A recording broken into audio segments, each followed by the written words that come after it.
to build a brand, just like when you see these other big brands, Nike or whatever, right? There's a thought that is associated with that. You are a CEO, you are a business. When people see your name, your pages, they need to associate that with a certain brand, with a certain thought, with a certain feeling when they see your brand, right? So you have to start thinking like a CEO. This is how you build a business, right? Keep it simple. Copy what the big successful companies are doing, right? But that's a transition of mindset. Next, fear of objection, fear of rejection and opinions of others. And I can't lie, that as outgoing as I am, I suffer from this sometimes. And it's so amazing to me as I'm really doing a lot of self-discovery. And spend time with yourself. It's huge. You can learn a lot and you can grow a lot. But I suffered from this, like to a certain point. It's like worrying about what will be successful, worrying about what will be well received, worrying about the opinions of something else or the praise, right? And this can ultimately prevent you from taking big steps in life that are needed, right? You become a slave to other people's thoughts. You're bowing the knee, right? And the mindset, you need to shift. You're kings and queens. You're entrepreneur kings and queens, and you're building something. You're building your own damn kingdom, and the king can't bow to no one else's perception.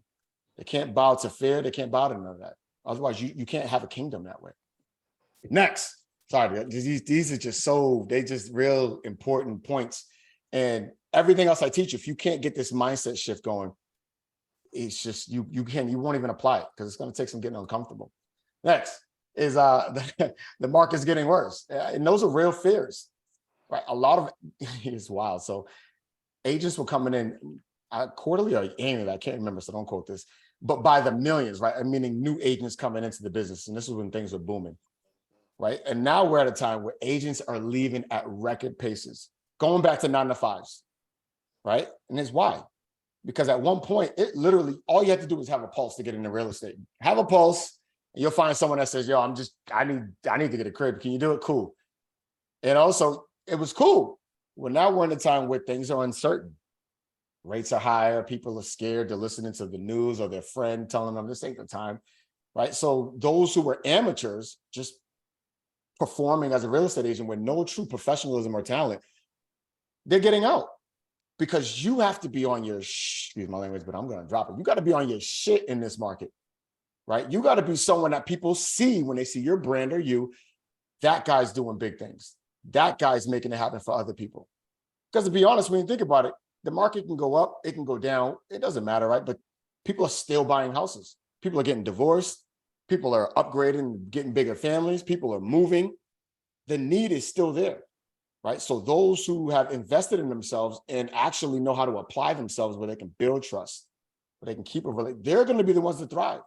So the only people who are scared about this market are those who are just not trained. They're not developed. They haven't poured into themselves. They don't have a roadmap. Damn, I passion, boy. Next. I need a backup plan.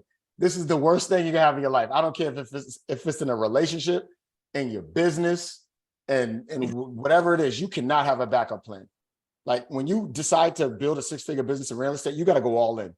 Emotionally, mentally, you got to bet on yourself. This is no game. This is not double dutch, double dutch where you like, I'm in, I'm out, I'm in, I'm out. Nah, we're in, right? And that takes faith, takes some courage. End of the day, hey, if you want great things, you got to get uncomfortable, but you got to trust yourself, right? And you got to have some strong faith. All right, let's get in it. So most new agents believe I don't have enough experience to succeed. And to be honest, you probably don't have enough experience, but that won't be the dictator if you can be successful or not. Right? I came out of banking. I mean, I knew about real estate, but I didn't have the experience in real estate. That didn't stop anything because of my mindset, right? So a big part, and I share this a lot with people. Some people get it, some people don't. But the belief and power behind your story, right? And the story, it can genuinely make or break you. And these are the things you say in your head, right? Those are the fears that get in that prevent you from taking action. Right? Those are just things that will either help you take off, and you really thinking, I'm the best. I'm the best damn decision any seller can make. I'm gonna be successful. 6 figures, that will be my average year.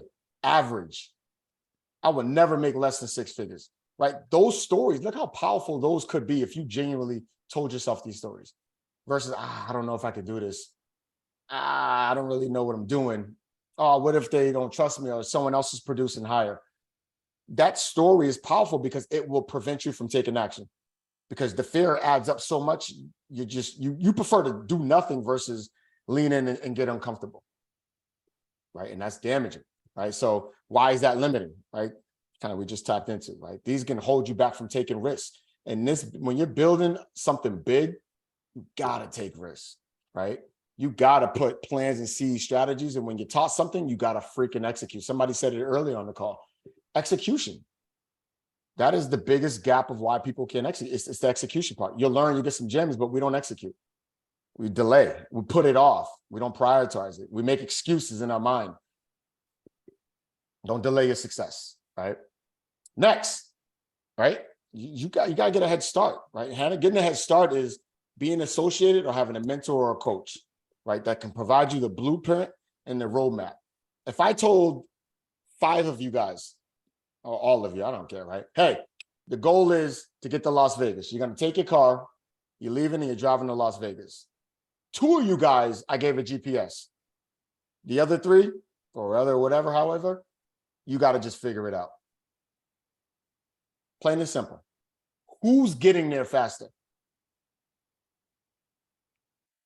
I got to hear some feedback. I want to hear from somebody. I would say the GPS for sure. Right? And I think that's pretty easy. What'd you say? Whoever wants it more is going to get there first. Now that's a heavy ingredient as well. But realistically, you can want it more. You can desire it and burning mindset. If you have no directional, and I give someone else a GPS that's going to take the fastest route, who's getting there faster? 90% of the time, who's getting there faster? All day. Yes. The person with the GPS, the person who decided to invest to buy a GPS to get them there faster, to allow them to get to their destination faster. The other person will get there. It's just when. Some may take, 6 months. Some may take a year. Some may never go and just decide to turn around, right? Go back to the workplace. Go back to that 9 to 5. Go back to the highest bidder that's going to give you a salary and then let you know what the next 5 days of your life going to look like every week and when you can take a vacation and when you can't. So you can work hard in the wrong direction. Say that again. You can work hard in the wrong direction. So hard work doesn't mean success. You could be putting in 100%, 1,000%. But if you're going northeast and you need to go north-south, northwest, you're screwing yourself. You're going phenomenal in just the wrong direction.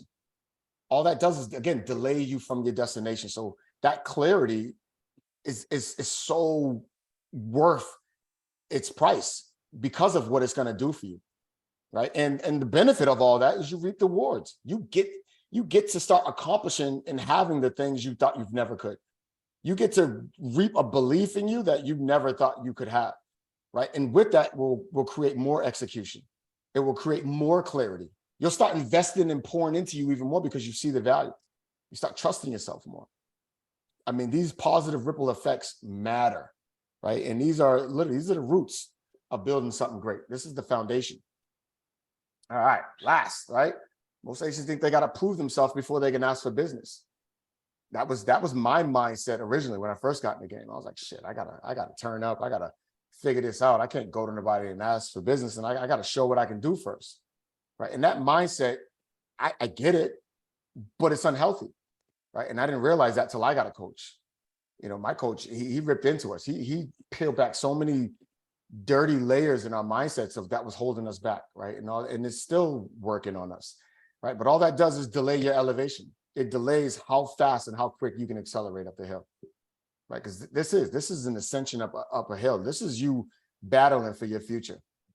You know what I mean? And taking it serious, it matters. That mindset, you don't need to prove yourself, right? So you need to be proud of your decision to create this lifestyle you want to have. You need to be proud of being a real estate agent, right? Or any profession, to be honest, for anybody, right? And excited. When you're excited and you share that excitement with others, what do you think they're going to do? They're going to get excited and it's going to build trust and confidence in you, right? So your confidence is going to be key. even if you are nervous or scared, you tell yourself, I got this. I am in this business and I'm gonna be the best damn decision any client could ever go with. And when you have a strong core belief system like this, it will spill over to your clients, right? When you think about anyone you partner with, let's say you guys have an idea, you want to start something. You don't want to partner with someone who's unsure of themselves or who's second guessing themselves. Like you want someone who's determined, whose mindset is like, listen, we're gonna figure this out. I will be successful. By the end of this year, I will make this. I will have this. I will have accomplished this. By the end of this month, I will get me a seller lead. I'm gonna have a seller under contract. That mindset is so powerful. That confidence, right? I mean, you better celebrate yourself, declare your greatness, right? I mean, and being, my camera acting up. There it is. All right. So association, it ties into what we started this conversation with, being in the right healthy rooms, being in this environment. You could be chilling right now, watching TV or whatever it may be, but you're here in an environment that's sparking something inside of you, right? And it's going to continue to spark. It's going to light up. It's going to light up. So 5 big questions of your life that you need to sit with, right? So first is, who am I? Right? And why am I here? Not on this Zoom call, but it could be on this Zoom call, right? But you here in life, what you have, where you are, right? Who are you? Right? And why are you here? Like, that's a question you really need to sit with and find the answer to, right? And that's what happened for me. Found my answer and I'm leaning into it full speed. Next, what do I really want? Right? And I think when you understand what you really want, it will fuel you taking action on the things you got to do. When you don't have clarity of what you really want, or what you want to become or create, yeah, you're not as motivated to take action because you don't even know really where you want to be, right? What am I going to stand for? Another major question. How am I going to show up? Right? So this is half-assed. Are you going to learn some stuff and apply some of it? Right? You're going to still go to bed late or wake up late. You're going to put things off. You're going to delay leaning into things that are uncomfortable, having hard conversations, making phone calls to prospects, putting yourself in different rooms, right? And showcasing who you are and why people do want to partner with you.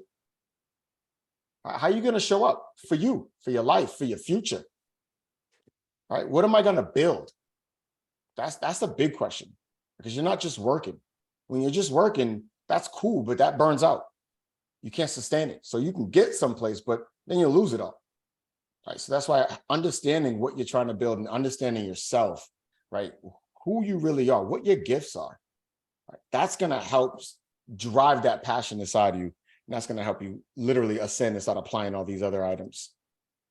I love this illusion down here, these question marks. Spicy. They spicy, y'all. All right. So let's get into it. Employee mindset versus CEO mindset. All right. So for me, I never thought about being an entrepreneur. I've always had my 9-to-5. I loved it. You know, I was making a comfy 6 figures. I was like, yo, why would I ever want to work for myself?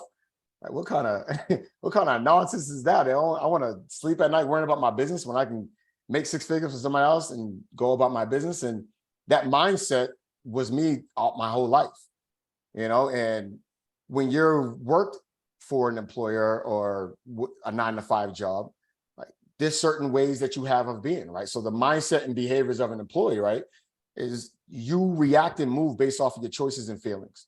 So if you wake up not feeling it, you just don't show up to work. You call out, or you go half-ass at work, right? That's a choice. And you ain't worried about it. You collecting a check regardless. So those are learned behaviors, right? Those are learned behaviors that can't have any place into your business because it's unhealthy, right? You see money as something you worship, right? So employees, they worship a paycheck. They worship that Friday when that paycheck comes in. So when they see money, they either don't respect it or they over respect it, right? And then they worship it. So now they just see it as glorified, which it makes sense, right? For how we're all trained, but that's not how you build an empire, right? You think about the most wealthy, they don't worship their money. They see it as a resource. It's a big difference. It's a big difference. And we'll get over to that CEO line, but seeing results as the win. When you're an employee, you're hired to produce results. So when you produce, your focus is, I want to get these results, right? You focus on getting it. So when you get it, you celebrate, you feel good. You take your foot off the gas a little bit. You know what I mean? So that kind of rat race of, I need to win. I got to get this. I got to get that. And that was me. That was me for the longest time. That's how I thrived, was if it was something that needed to be done, I'm going to be the best at it. I'm going to just do it. I'm going to accomplish it. I wanted to be number one in sales. Shit, say less. I'm going to pursue that. Right? In my banking career, that's what I did. I pursued being number one, and I accomplished it. I loved it. Right? But that mindset can't go into a CEO business. It can't go into something that I'm creating that's mine. Right? So I can grow watching YouTube, right? And just being in the game. So that's the slow way. We can learn anything we want on YouTube, but YouTube is only YouTube is only as good as the questions you ask it. Right? So if you're not asking the good questions, you're only going to get what it gives you, and you don't know what you're missing. Thinking narrowly in short term, right? So employees think, all right, I got to pick up some hours. I got these bills coming up, or I'm trying to do this, so I got to work more hours. Then once you get it, you go back to norm, right? So you think about this. The correlation is, you think about this mindset, and now where you're creating your own kingdom, that mindset cannot come to the CEO life, because all it's going to do is set you back. Because let's say you're in real estate. If you're focused on results, which I was at one point until I got a coach, and he checked that real quick. What happens is you chase results. You get results. You take your foot off the gas. You start feeling good, right? You get these big paychecks coming in. Right now, you're not prospecting as much as you should, because all right, cool, I got a little comfy, and these checks are going to come in heavy, unlike you're used to. And that can, right, those employee behaviors are now over here, and you're starting to apply employee behaviors into a business that you're trying to grow, and it's not going to grow. It may have some quick highs, then you're going to have some heavy lows, because you're not consistent. You're not staying focused. So CEOs focus on commitment and discipline. They don't follow their feelings. They don't give themselves choices. They make commitments, and they set their disciplined behaviors based on their goals that they set. There's a big difference in how that's applied. Right? Because you can wake up tired as hell, like, God damn, I don't want to work out. I don't want to prospect. I just want to stay in the bed. Most of us would be like, I'm staying in the bed. CEOs don't think that way, right? I follow my commitments, not my feelings. It's major, right? CEOs focus on the long term. So you don't focus on the here and now results. You set big goals, and you put the right behaviors that's going to get you there, right? So you focus on your morning fire zone, which we'll get into later, right? Protecting that morning fire zone, that's the pipeline to feeding your business, to where your business is just nonstop producing. Next, they see money as a tool, right? They just see it as a resource. And for me, it's crazy. I'm telling you, ever since I started this one coach, I started with one, and now I got three, and but once you get a taste of what that really does for you, it's nonstop. You just see money as a resource. Because I know when I'm spending money, it's coming back tenfold. Right? But that's the CEO mindset. An employee mindset is, I make money, I got to save this. I got to put it under my mattress. I got to put it in the bank. You know what I mean? I got to save it. That's what we were taught.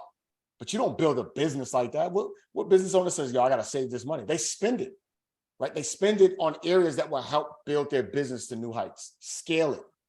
Whole different world. Guys, this is just juicy. I'm like, God damn, man. All right, I got to move it on. All CEOs, right? They have coaches, and a lot of the elite CEOs, they got coaches for every year. They got a coach to master their messaging. They got a coach for, scaling their business. They got a coach for a mindset, right? If there's some disruption in mindset, they got to shift. Like, they get coaches for every aspect of their life. You need to just have a coach. It needs to happen. Like, you don't need, I'm telling you, trying to do this yourself and thinking saving your pennies to take the slow route to success, you'll get there, but at what cost? And will you survive it, right? Because this is not an easy industry to be in. All right. So when I first started in real estate, right, this was me. I got my license. I'm excited. I'm like, word, I'm about to post this on social media, throw it out there. I'm an agent. I'm gonna start sharing, all these cute little real estate, signs, and people are just going to come to me and start throwing in business like, hey, I want to work with you. And it don't work that way. And be honest, when you're an amateur, meaning you don't have a roadmap, you don't know what you really should be doing. This is what we do. We just do based off our natural talent. So for me, that was what I do. Say less. I'm gonna share it out there. I'm excited. So I'm thinking everyone else is just as excited as me that I'm in real estate. Right. But little do I know, yeah, I'm in real estate, but everybody else is in real estate. Right. But we're just thinking about ourselves. So this is a wrong mindset that many do, is they just get excited that they're going to put a post out and business is going to fly in. It don't work that way. Now you may get, some business through time, right? And if you have a cute little post you put, but that's not your initial steps. That's not your only steps. You know what I mean? That's an avenue. That's not your only avenue. And you can't move that way either. So this is us, right? Waiting for that referral to come in. Oh my God. So your next 30 days needs to incorporate these items coming up, right? These are just non-negotiables. And the guys, the room you're in, this is like non-negotiable. So we're not just, you're not going to be hearing things like, oh, this is optional. Like these are non-negotiables. Like if you are serious about changing what you have, I'm telling you, I've always had a comfy life when I was working in the bank. The life I've created now by just trusting my coach, trusting the process and applying it, it is mind blowing how I don't even value money like that, because I just know it's so easy. It's so easy to earn money. You know what I mean? But you have to commit to the process. You got to commit to this lifestyle change that's going to be needed to get it. But the reward, goddamn, going out to eat and not looking from the right to the left first. Let's see who knows what I'm talking about. Who knows what I'm talking about? You go to a restaurant, you grab a menu, you're looking from the right to the left. Somebody tell me what that is. Tell me what it is. Somebody, come on. The price. The fucking price. I hate that. And that was a habit I had to break, because it's such a bum mentality, I think now. But that's a certain lifestyle, right? And that's real. When you're protecting your wallet and you're building something, you have to do that. But I don't deserve to be that way. The Father didn't bless me and create me to where I have to live in scarcity and live like a peasant where I have to count every penny. Now, that's nothing wrong. Everyone has a peasant journey, but we're building something. We're kings and queens. I'm not having a conversation with those who are trying to get by. I'm having a conversation with people who are in the room who are like, I'm trying to do something serious. I'm taking myself serious, my family serious, my future serious. So I'm going to speak to you that way. This is not me judging or hating on anybody, but I'm going to speak to you in the way that you need to hear it. So again, as I say that. All right, let's kickstart. Next 30 days, what it needs to look like. So first, we need to understand where we're trying to go. Right? We get into the business, we start any journey. We think we just start. I'm gonna just start. That's what I did, right? And yeah, you can accomplish some things, but that's the problem. You'll accomplish some things, right? What you have to gain is clarity, right? You got into this business for what, right? So this is now, you need to set business goals, but also personal goals. And sometimes we forget that piece. But setting your personal goals is thinking about what type of life do you want to create for you, right? For your family, right? What type of income do you want to have, right? What type of balances do you want to always see in your bank account, right? Get clear about this. What type of house do you want? What type of vehicle you want, right? What kind of be very specific about this, because this is going to become your reminder when motivation fades away, when laziness kicks in, when you're tired. Like, your goals are going to be the ones that are going to keep you in light that fire. So be very serious when you're creating like your real personal life goals of what you want to have. And I promise you, it's never about the money, right? Because we may say, listen, I want to make $200,000 a year. So when I started, actually, I was like, yo, I got to make 6 figures in real estate. And to be honest, I need to make 6 figures in a month. That's the standard, like not a year. That's cute, but that's not even it. That's not the win, because I'm realizing how easy it is when you genuinely invest and do. And I'm telling you, all these things you're going to learn, if you applying even some of it, like you need to be doing all of it, not some of it, but you're like 20 steps ahead of everyone else. I promise you. Everyone is slave to fear, slave to laziness, or the what if, or I can't do that. Yeah, this person's doing it, but yeah, that can never be me. So you don't take action. Anyway, it's never about the money. It really isn't, because it's about what the money's going to do and provide for you. So when you think about money, there's a reason behind that. Why do you want to have several investment properties? Why do you want to make $200,000 a year? What is that going to provide to you? right? It could be the ability to move how you want, travel, take your family out without having to penny pinch or save up, right? Whatever it may be, there's reasons behind it. So you got to gain serious clarity behind this. Next, I mean, I write that, right? What the money's going to do for you. So next, you need to create your business goals, right? And your business goals need to be short term, which is, you know, in the next 30 days, right? In the next 100 days, 5 years, 20 years. And it sounds crazy if you never really sat down and mapped out plans, but this stuff's important because this is going to keep you on track. I promise you. So you need to know by the end of this year, what are you expecting to make? You got to be real serious about it. And don't be shy and have these small goals, because you shoot small, you're gonna end up small. You shoot big, you're gonna end up big. I promise you, especially when you're serious and you're committed, right? So have your income goals. What do you want to be making monthly? What do you want to be making yearly? Right? What do you want to have in your business? It may be that you want to be making 2 transactions a month minimum. You need to have an escrow. And for those who are newer, escrow, right, is when you get a house under contract, money goes into escrow. That means you're under contract. Right, so that may be your goal. I need to have at least 2 houses in contract at all times. Right, so get real specific, right? Next is picking your niche. When I first got into real estate, I was like, I'm gonna go wherever. And to be honest, it may make sense as you're starting something, because it's hard to be picky when you don't have anything, but when you actually trust yourself, you can be picky. You may say, I'm only gonna work with sellers, which I'm gonna let you guys know you need to be working with sellers. I get buyers are easy, or if it feels like you want buyers and it's like, I love buyers, you only love it because it's easy. You don't really have to convince a buyer to go with you. They want a house, you're licensed, they think you're cool, they're gonna go with you. There's no stake they put in. A seller, they gotta trust you with their asset. They gotta trust that you can deliver results. They gotta trust in your ability to be in their home, to bring other people in their home, to not lose their money. There's a whole different world dealing with sellers. So most people gravitate to buyers, right? But you can't scale a $1 million company working with only buyers. It's just, you're not going to have the capacity. Showing houses, pulling up listings, like it's work, right? So you go with sellers, it's different. You can build $1 million business working with sellers. You can't just with buyers. Buyers are good, but that can't be your focus. You got to go with the big meat. All right. Let me keep moving, man. Getting too excited. What's up, Daniel? I see you in here, King. I see you in here, man. Yo, man, I apologize, man. I apologize for being late, man. I got carried away with a few things, but I'm glad you let me in here, man. You're throwing some gems out here. And you know what? You're here. You know, you weren't here in the beginning. You missed some gems. I'm gonna call you out on that. But you're still here. You're here. Now, listen, brother. You're here, and everybody here is sacrificing something to be here. Indeed. And be honest, it's because you see value in yourself. You see value and where you're trying to take yourself. And this is the community that I'm excited about creating, right? Those who are not like everyone else. Everybody wants better, but no one's willing to sacrifice what it takes to get better.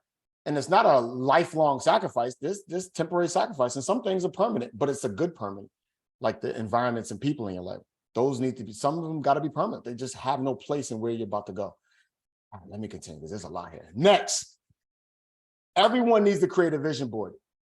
Every single human being on it, you better have a vision board. And I never had one until my coach. And I was never even introduced. Maybe I heard it, but I never saw the value. And it's not just having a vision board, right? And I'm gonna break down what a vision board is. A vision board is things that you declare you will and want to have, right? And things that you know that are just gonna stimulate you if you were to accomplish this or have this, right? And it goes deeper than just, so you need to create a vision board, right? And these are, it may be your body. So I'm gonna kind of go through mine, right? So the first one, it says financial literacy. I know I want to start a nonprofit. When I was in banking, I did a lot of like financial literacy at schools, at colleges, and businesses. And I love it. I love pouring into people because we don't have those resources, right? I want to put together backpack drives. I want to adopt a family around Christmas time. Like there's so many things I want to do, right? Just due to the blessings that the Heavenly Father has given me. And I don't know everybody's religion, but I know mine, and I'm just going to speak to mine. And if it doesn't resonate with you, I get it, but I'm going to be true to me. I love to pour in. So I know I need to start a nonprofit, and there's a lot of fruitfulness when you have a business such as real estate or any other, and you have a nonprofit. They can partner together, and there's a lot of benefits, tax benefits too, just saying. But Next, right? I got LL Cool J. Yo, he's been my idol. I mean, he ain't my idol like that because I don't have idols like that anymore. But when I was growing up, he was. Dude's just on fleek. So I put that body there because that reminds me I need to stay true to my workout. I need my body to look like that. So me seeing that reminds me those days I don't want to work out, right? And we're going to get into when this needs to happen, your vision board. But these are the reminders that are going to trigger you to stay true to your commitments that you made. Right. Next, that's my house. That's my water fountain in front. Right. These are my halves. So the dates you see, this takes it a whole level further. Right. Because you can have a vision, you can have a want and all these things that you see, which I'll go through mine, but you gotta assign a date to it. When you assign a date, it gets real. When you look at it every single day, once in the morning and once before you go to bed, shit gets real. Because these are commitments you made to yourself that I'm gonna have these by this date. Right. So you can have a vision board, but if you have a vision board with no dates, the motivation to acquire or the urgency doesn't come as quick because it's like, yeah, I'm going to have that. But when you set a date to yourself, I hope you respect yourself. You're going to see that. I promise the urgency comes and you'll start creating it. So I had the one you're seeing now is actually updated. I updated just like several weeks ago, but I had it with other things and I actually accomplished the things I had on my vision board. I had to remove it because they didn't motivate me anymore because I already accomplished them. But I accomplished them because I've seen them every day, in the morning. Before I do it, I don't grab my cell phone. I don't look at emails. I don't look at text. I grab my vision board and I go through my vision board. And there's a second part of this too, of different affirmations. But the power behind this, guys, what you consume your mind with, you attract. If you consume your mind with negativity and, depressing music or, inappropriate, pornography, whatever it is, whatever you consume, you will attract in your life. If you're consuming people who are just miserable and, that's your environment, you're going to attract that. You're going to bring that and spill that into your life. If you're around people who would, thinking seven figures, right? They have 7-figure thoughts, 7-figure conversations. They challenge your thoughts. You have this great idea. They embrace it, but then challenge you on it. What do you think that's going to do to you? You're going to start thinking and becoming on a whole different level, right? So when you embrace your vision board daily, you think you want to accomplish this, right? So if you have on here, as you see, bank account, right? By December 31st, 2024, I better have $500,000 in my bank account at all times, period, right? I got my income. Y'all see right here for real estate. I need to be making $300,000 a year. I broke it down to how much I need quarterly because I need to know. I broke it down to daily. I know daily how much income needs to come in. I know weekly, monthly. When you're so in tune and aligned, like you break this stuff down, it gets real. And I'm telling you, you start feeling like shit when you're not executing. You feel behind, that urgency kicks up. Imagine if you didn't see this. You just set a goal, but you never looked at any of this. You wouldn't know if you were on track. You wouldn't care because you just didn't look at that. You weren't reminded of what you committed to. Next, in the bottom left corner, that's me. So I actually took this with a couple close friends of mine. It's actually, you can't really see it, but it's a woman, it's her face. And at the top, that's her brain, right? And the bottom part's her body. And that's me in the bottom corner. But that's flowers, right? That's flowers in her brain, in her mind. That's flowers that are blossoming. So for me, based on my past, I let down my wife, in different areas that I feel ashamed about, right? That was a part of a patch in my journey. And the newer version that have been created of me, it's been a process of who I'm becoming and peeling back some layers.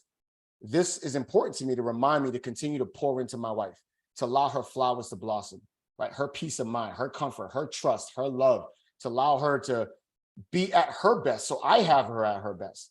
So that's on my vision board. I see that every day. So I don't get tempted. Right? I don't get distracted. I don't allow someone to, I'm on this long. Damn, guys, I'll tell you, this is some good shit. But anyway, you guys are catching what I'm picking up, what I'm putting down. Anyway, I got some other items on here. I want to have a chef. I'm gonna have a chef, and that date is a little far out. That needs to come in. So I'm gonna be making some adjustments. And this other one, when you see all the apartments, I want to have these. I want to have multiple units. I already have a 3-family, but I need more. And I need more by May 31st. You think I'm not going to pursue that, seeing that every day, saying that out loud to myself in the morning and at night, right? I'm going to start moving and putting things in place so I can obtain that. All right, I'm sorry. I'm gonna go on. I'm gonna go on. We got a lot. We got a lot to hit. This is saucy, guys. It's saucy. All right, the business plan, right? So you need to develop a clear, specific strategy for generating business. Like it needs to be clear, because when you just have a thought like, all right, I got to get business with no clarity, you can be doing all the wrong shit, all the wrong things. That's going to delay you getting to your destination faster. This is about getting there fast and hitting the next. This is not about taking your time and cruising. That's not the move this environment is. That's not how I operate. So you guys aren't going to operate that way, right? You need to determine what your daily and weekly action plan looks like, right? And everyone needs to create a schedule. So as you see here, this is so important. And you need to respect this like you respect brushing your teeth, or you respect, putting gas in your car, or whatever the hell you want to compare it to. Like you got to have a schedule and you need to go by. So if you look at this, I got it detailed, and I never had a schedule. I never put time in. I didn't see the value. I thought it was a time consuming activity. Like I just never really planned things. I just execute. And I got far in life. But gosh, imagine where not you guys, but me, imagine where the hell I could be if I was like this serious and like strategic about my moves. I never had a coach though. Never had it. I was just operating off of natural talent and just, hunger for being competitive, which is good, but it delayed a lot of things. So anyway, if you guys see, right, 5:50, I got to get up for my workout. 6 a.m., it needs to start. Like I got when I should be showering by, right? Stacking. So stacking is kind of like my mental hygiene. This is whole avenue of process that I have for my coach. Hold on. Bussing. But this, mental hygiene is huge. It's not in this, but I need you guys to know, Elijah, you're laughing at me.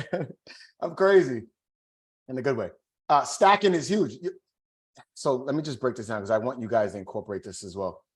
You need to set time for yourself. I don't care if it's just 15 minutes, 30 minutes, where you sit with your thoughts. You sit with your thoughts, or something that let's say you're driving, right? And something pops in your head, or you're in a meeting, or you're in an environment, something clicks that's like, oh, make an appointment with that thought. And make an appointment is you set that appointment on your calendar for that specific thought to sit with it, to peel back the layers of it, right? And then figure out, why did that impact you so much? I do this in my business, I promise you. Sometimes I get in my head, sometimes I get overwhelmed. And when I stack, the clarity I gain is just freaking unbelievable. But I have access to this platform from my mentor. But it asks you these questions that makes you peel back these layers, and it's freaking golden. It's unbelievable. But next, you see the other things that I have on here, right? This is when my son's in school at 8:10. I know I need to stop what I'm doing, and I have to now spend time with my kid and then get him ready to get on the bus, right? But then I know at 9 a.m. prospecting starts, right? Prospecting is, oh man, guys, I need you to see your morning, I'm gonna call it your morning fire zone. This is the bloodline to your business. I'm gonna say it again. I need you to get it. Your morning fire zone, all of these items, but this is the bloodline to your business, right? So this is the activities you're gonna do to pour into your business, where business is consistently flowing.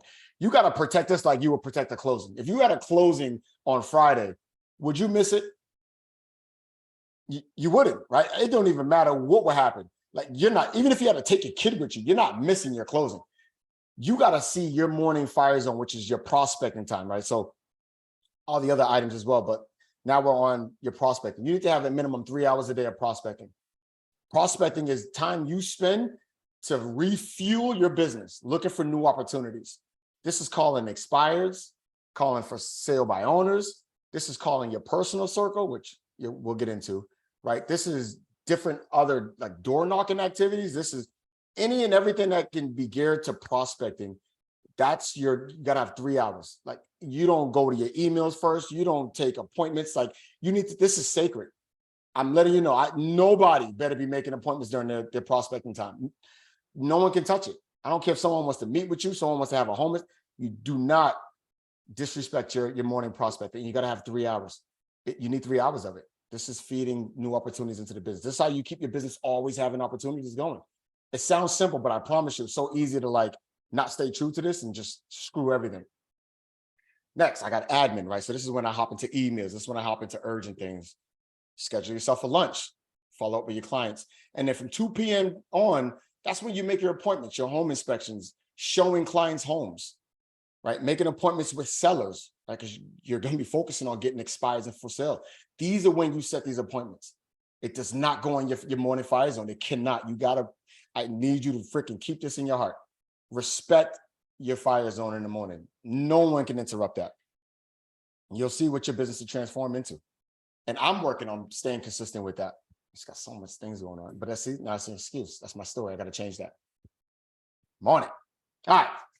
Creating your personal circle. So does everybody got a pen? I hope y'all got a pen and paper because I got to see it. Somebody show me a pen and paper. If you ain't got a pen and paper, I know you ain't serious.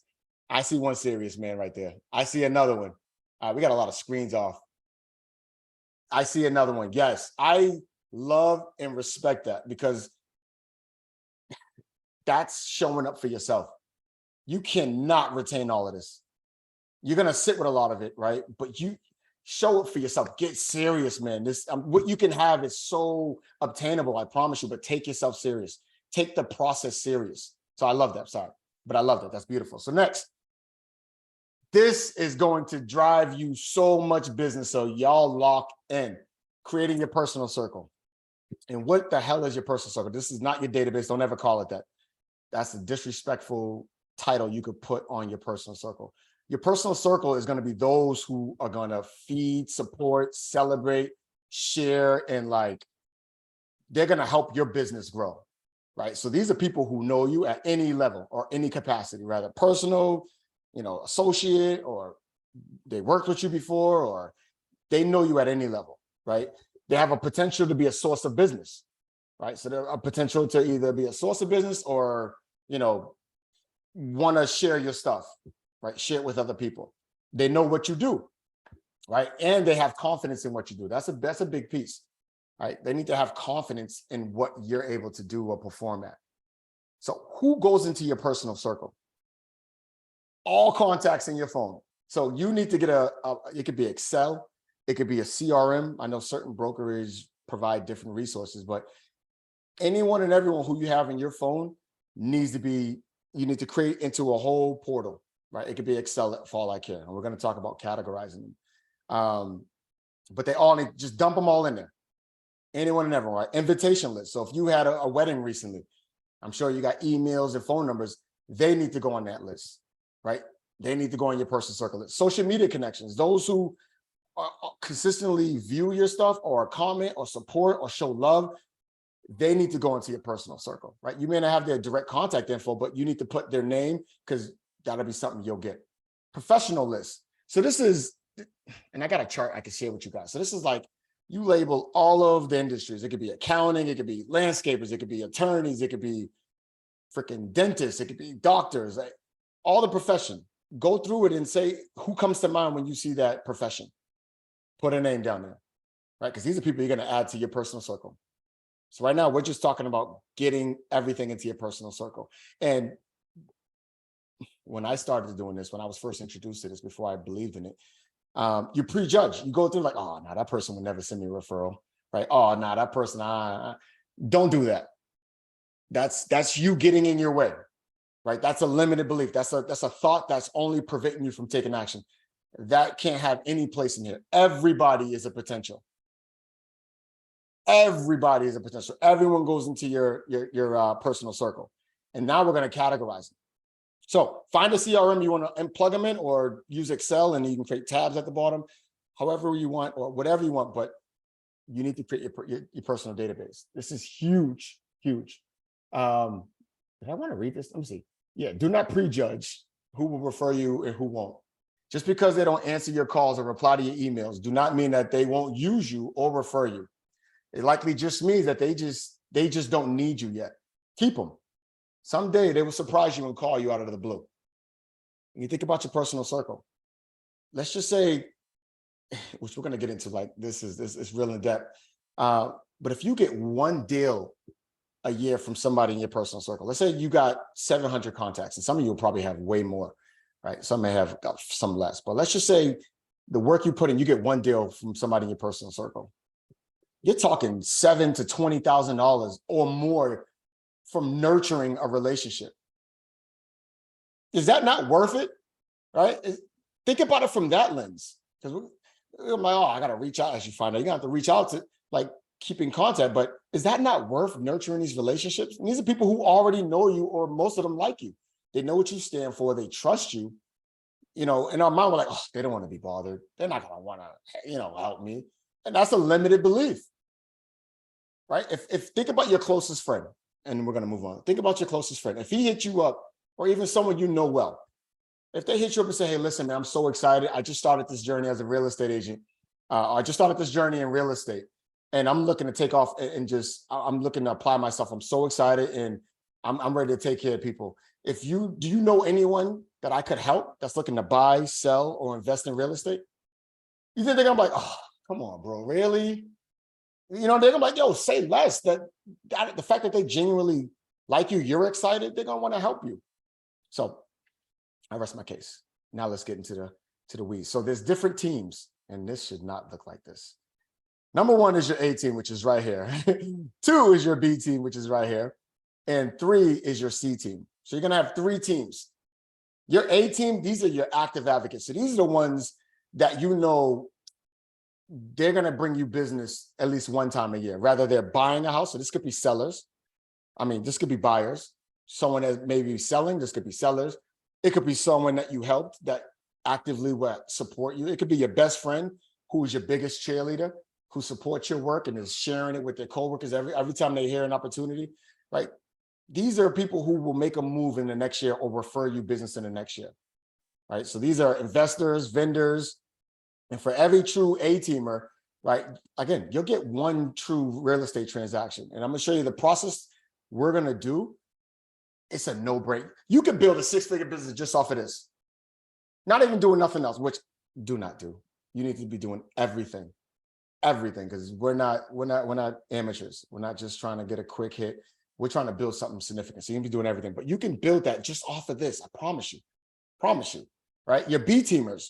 So these are people either A, you don't have a number for, or, well, you may have a number for, but you do, or they don't really respond, or there's someone who you haven't talked to in about, 24 months or no, actually that's your C teams. I'm sorry. Someone you spoke to, but they're not really going to refer you business. They know what you do. Maybe they brought from you before, right? Or someone who you met at an event, right? Or an old coworker, right? So these are people you still want to stay in contact with, but they're not an A-teamer. They're not a go-getter of someone is actively going to send you business.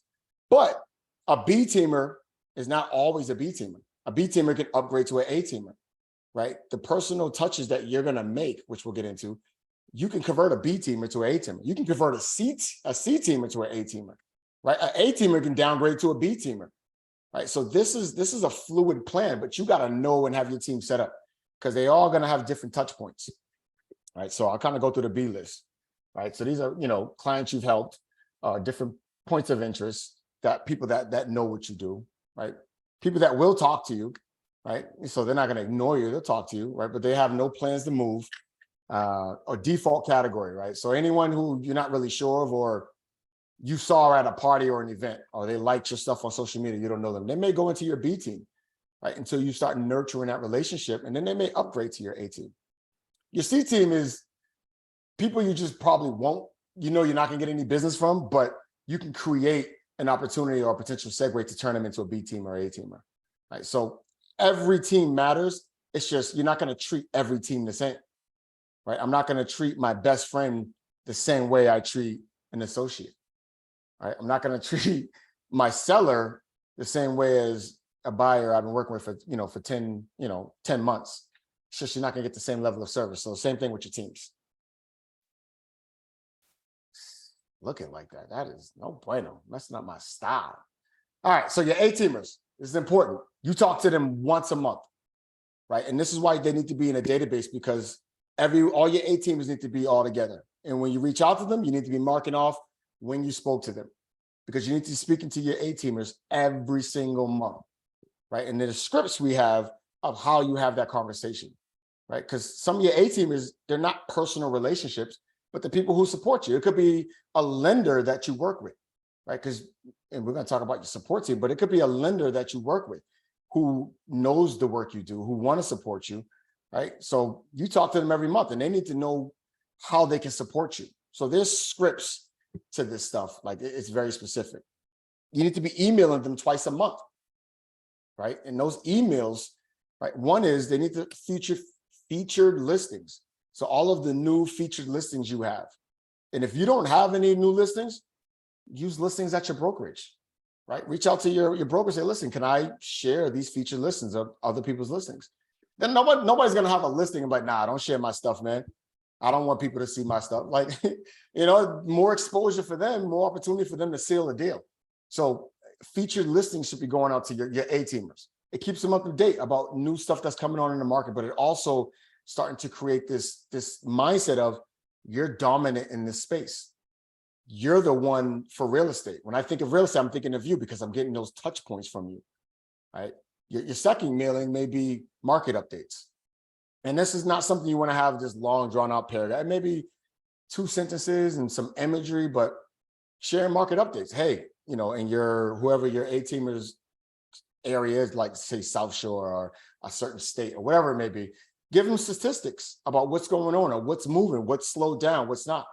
That keeps them top of mind. When you share these things, they're thinking of you. When they're talking to people, everyone's talking about real estate. Market's up, market's down. What's going to happen with this? Everyone's talking about real estate. So that's your opportunity to be that dominant figure because you're having these touch points. Next, you need to be set. Listen, I get it. Don't be cheap.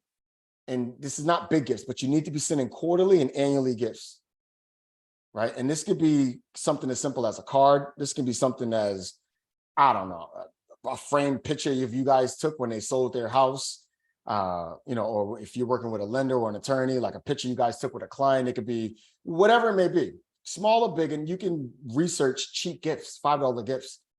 But imagine you, right? Let's say you know somebody who does whatever in their business, and they just randomly sent you something, just saying, I just want you to know how much I appreciate you and how much you support me in my business. That person's gonna be like, wow, this dude went out his way to send me a bottle of wine, right? It could be a $5 bottle of wine or a wine opener. They're gonna be like, damn, I owe him.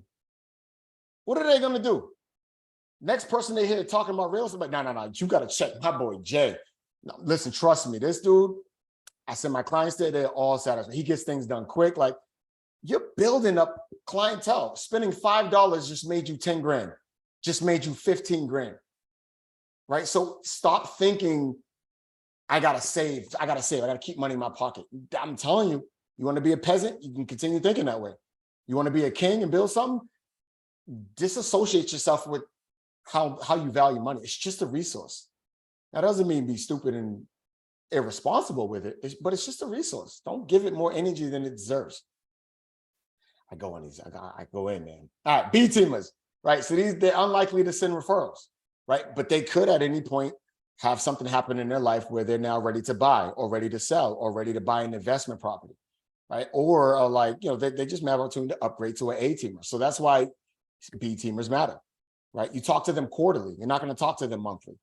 And you have to do the same thing where you jot off the last time you spoke to them, because part of your morning prospecting, your personal circle is a part of that prospecting. And we're going to go down of how many times you need to be talking to them, right? Period. It's non-negotiable. Email, same thing, twice a month. Featured listing, right? In the newsletter. Mailings, right? So this is 4 times a year, quarterly, right? You'll be sending them, again, it could be a simple gift, it could be a big gift. And let's say around a holiday season, instead of sending a card or something around December, where everyone's expecting something, right? So it loses its impact somewhat. Thanksgiving. Who sends gifts during Thanksgiving? And it could be a thankful, listen, here's I don't know, whatever the hell you want to send. I just want you to know how thankful I am to have you on my team, to have you supporting me in my business. It's powerful. You light up somebody of appreciation. Again, that return, God, you're spending 20 bucks, let's call, I don't even care, 20 bucks. To get 15 grand, 20 grand, 10 grand, 7 grand, even five. I mean, what house prices now, 5 grand, that's a rental. So we're not thinking baby numbers, we're thinking big. You C teamers, you email them twice a month. And again, for them, you can mail them something once a year or, between that 1 to 4. Because again, these are people who just are not active. They don't barely ever respond, but they're in your team. They can always upgrade at some point, right? You sending that one gift that year, simple or as big as it could be, could change the game. All right. So here, I put at the bottom, right? So you got birthdays, anniversaries. You want to be gathering this stuff from your clients. Find out when their birthdays, their kids. Imagine it's one of your clients' kids' birthday and there's a gift from you randomly. God, I'm telling you guys, the power, you can just build a six-figure business off of just this alone. Like, I promise you, because these price tags on getting, oh God. And that's just your personal circle sending you one referral a year. Imagine if you got somebody pumping, like they just fucking love you, right? They sending you referrals, you breaking them off with a marketing call, a marketing fee. We don't, it's a marketing fee. They're doing marketing for you. You breaking them off with some love.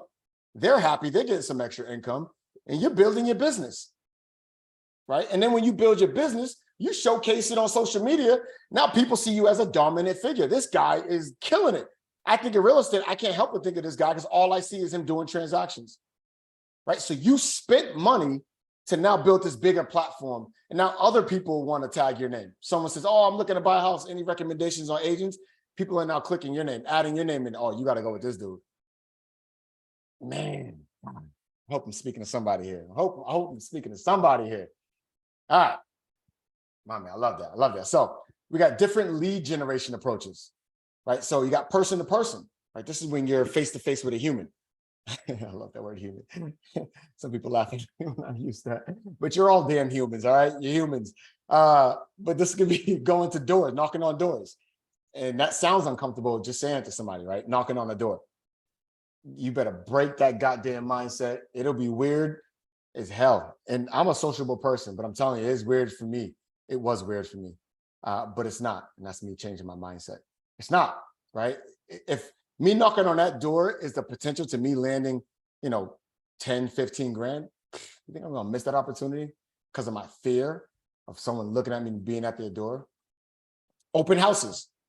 This is key. Like open houses, guys. So if you need to be having open houses because that means you're taking listings. So when you have an open house, you need to see your open house. Yes, obviously to get your client's house under contract, but this is your playing ground to find your next client. I need you to hear that. This is not to get in there and just sit back in the wall and let people wander. No, this is your time to greet people with such enthuse to where they feel good when they walk in this environment. They feel good about you to where they're questioning why they have their agent, right? They're creating that environment and space that like, damn. And it goes deeper than that. That's just one avenue. But your real goal is you need to be going and knocking on 50 to 100 doors in the neighborhood around the house that you have the open house. And there's a script for this. I'm telling you, I got all the plays and scripts in this game changer. I've embraced these scripts. I use them. And I mean, you'll see as we get later, like how I've transformed my business is just freaking mind blowing. But these scripts give you the guidance. Like it's crazy. So did you go to these neighbors' Jeremy, house? question for you. Yeah. Can we ask questions or you want to Yeah, wait? no, please. Listen, I love that. You got a question, stop me, ask a question. Go ahead, King. When it comes to knocking door to door, do you want to wait till you have the house being sold at a certain price as collateral, or after the open house, just go knocking? That's a great question, King. That's a great question. And the house don't need to be under anything. You just need an avenue to go knock on somebody's door. And the second part of this is, even if it's not your open house, if there's an open house, again, we're building an empire. You're trying to build a funnel of clients coming in. So if Katia is having an open house, I'll go door knock. Let's say I don't know Katia. She's on this call, but let's just say I don't know her, right? I'll go door knock the doors around and say, hey, so this is how that script looks, right? Is, hey, how you doing? Just want to come around because we have an open house down the street and the engagement is huge. So typically when a house is on the market, they're going quick. And typically when a house goes quick, that means 2 or 3 others will go just as quick. So I want to find out, who do you know that may want to move into your area? Right. So you're now, instead of saying, hey, do you want to sell your house? Which is really the goal, but you're saying, who do you want to pick your neighbor? Who do you know that's looking to move into your area? Right. And a lot of time they may say, oh, I don't really know or have anyone. They say, okay, awesome. Well, listen, when do you think you might be ready to, make a move? Look at the transition. They may say, oh, I was thinking about it, or no, like, oh, perfect. Well, how long have you lived there? Get the conversation going. Well, if you did decide to move, where do you think you'd go next? you're starting to get their brain juices going. And now, if it's within a certain time frame, you're going to say, listen, well, it sounds like, best next steps would be for us to set up a time just to meet and explore that thought you have. So what would be better, Tuesday or Thursday at 2:15 or 4:15? You know what I mean? So these scripts are fucking badass. But look at the opportunity. Now, you may knock on 50 doors and have 30 of them not home, right? Or 30 of them look at you like, no, I'm all set, and kind of be uncomfortable because it is weird. But is that temporary uncomfortability worth on the other side what you can create? They may say, yeah, you know what? My brother's looking. I had a client. Right? It was my listing, but I went to door knocking. It was weird. I hated it, but I called myself. I literally called I was like, dude, you're making excuses. You're afraid. I was disrespectful about it. I wasn't like kind to myself like that. And I just leaned into it. And the third house I went to, this guy was like, yeah, I have an investment property in Bedford. I've been thinking about selling it or buying another one. I'm unsure, right? So I had the conversation with him, got his contact info. A couple of weeks later, he really wasn't able to do anything. He hit me up. This is now a month and a half later. He hits me up and says, hey, my brother's looking to buy his first investment property. I told him about you. Is it okay if I share your information? I got a potential now $15,000 to $20,000 commission check based off of door knocking, guys. I can't make this up. I would have never did it if I stayed in my fears. Like, oh, I don't want to door knock. That's weird. They're going to look at me, one, because I'm black knocking on the door, right? I may get shot. I may get the cops called. All these fears that I'm making excuses to not show up for what I'm trying to create. And this is going to happen to you guys. And this is where you got to be real in line with your commitments, right? And what you're trying to build, because you got to stay true to your commitments, not your feelings. Remember, employees follow their feelings and emotions. CEOs, they follow their commitments and discipline. Big difference. All right, cool. All right, so personal videos. Damn, there's so much sauce, guys. God damn. Looking at you. So this is you sending personal videos. It's another lead generating strategy. And I wish I can get into it because I feel like I'm like halfway through. Are y'all good with me just cruising, or y'all want me to speed it up? How y'all want me to handle this? Don't be shy, y'all. All right, bet. I got a thumbs up. Elijah, Do your thing, bro. Keep going. All right, King. Say Good. less. Thank you, man. Say less. So I'm gonna just dive in because this is important. Personal videos.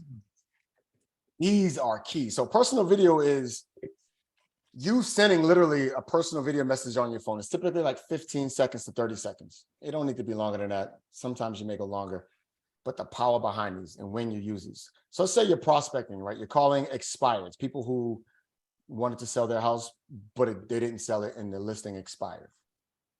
Let's say you had a conversation with an expired, right? And let's just say it went bad. They were like, yeah, no, you talked to them like, I'm all set. I'm gonna take a break for now, blah, blah, blah, blah, blah. You say, cool, you hang up. There's a script for this, all this, it was crazy. But after, you now send a personal video, right? And I actually have one. So I'm gonna share my screen. I'm gonna just show you a real one. I'm gonna exit out. Stop sharing. I gotta find the screen now. Just because I want to show you an example of one. And I sent this to this client, and actually this is a real story. I can show myself on the conversation after of what came from this. Where is it at? Here it is. Oh, you won't even be able to hear it.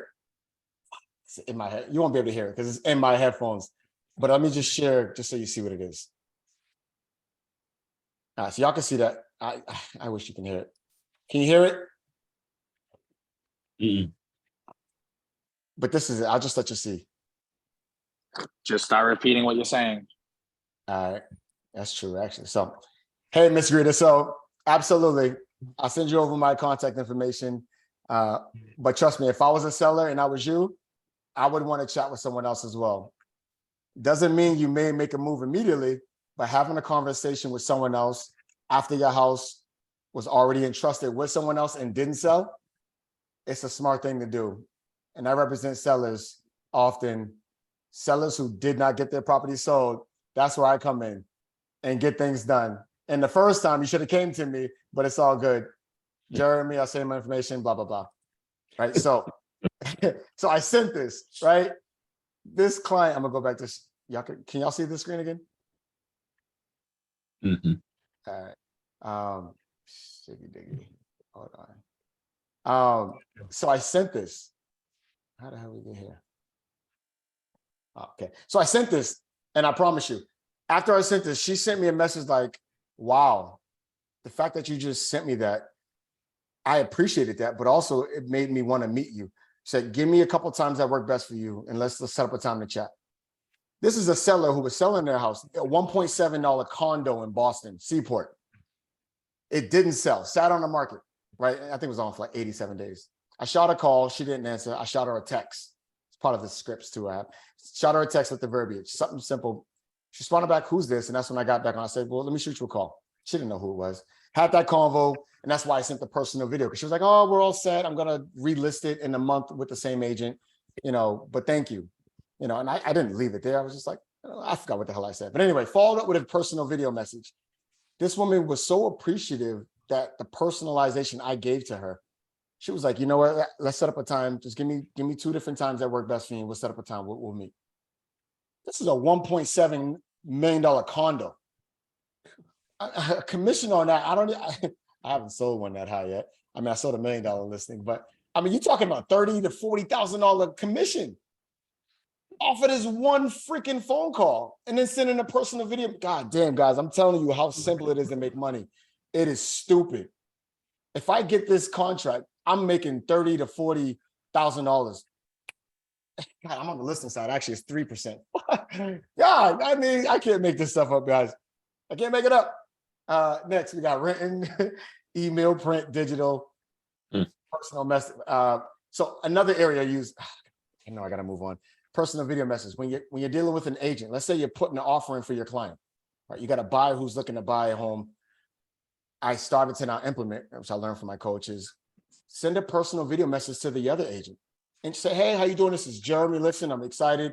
My buyers, I want to tell you a little bit about them. It's blah, blah, blah, blah, blah. They one's a nurse, one's a biotech, they have this kid, that kid, but we have the lending in place. They already been underwritten, approved. Blah, blah, blah, blah, blah. They're going to be putting this much down. And I hope you can send this video to the sellers as well, because these buyers are excited about the potential life they're going to be able to create for their family in your home that you're selling. Something simple like that.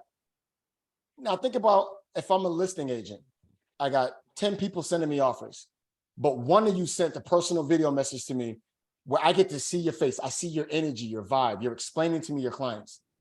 Who am I going to gravitate towards?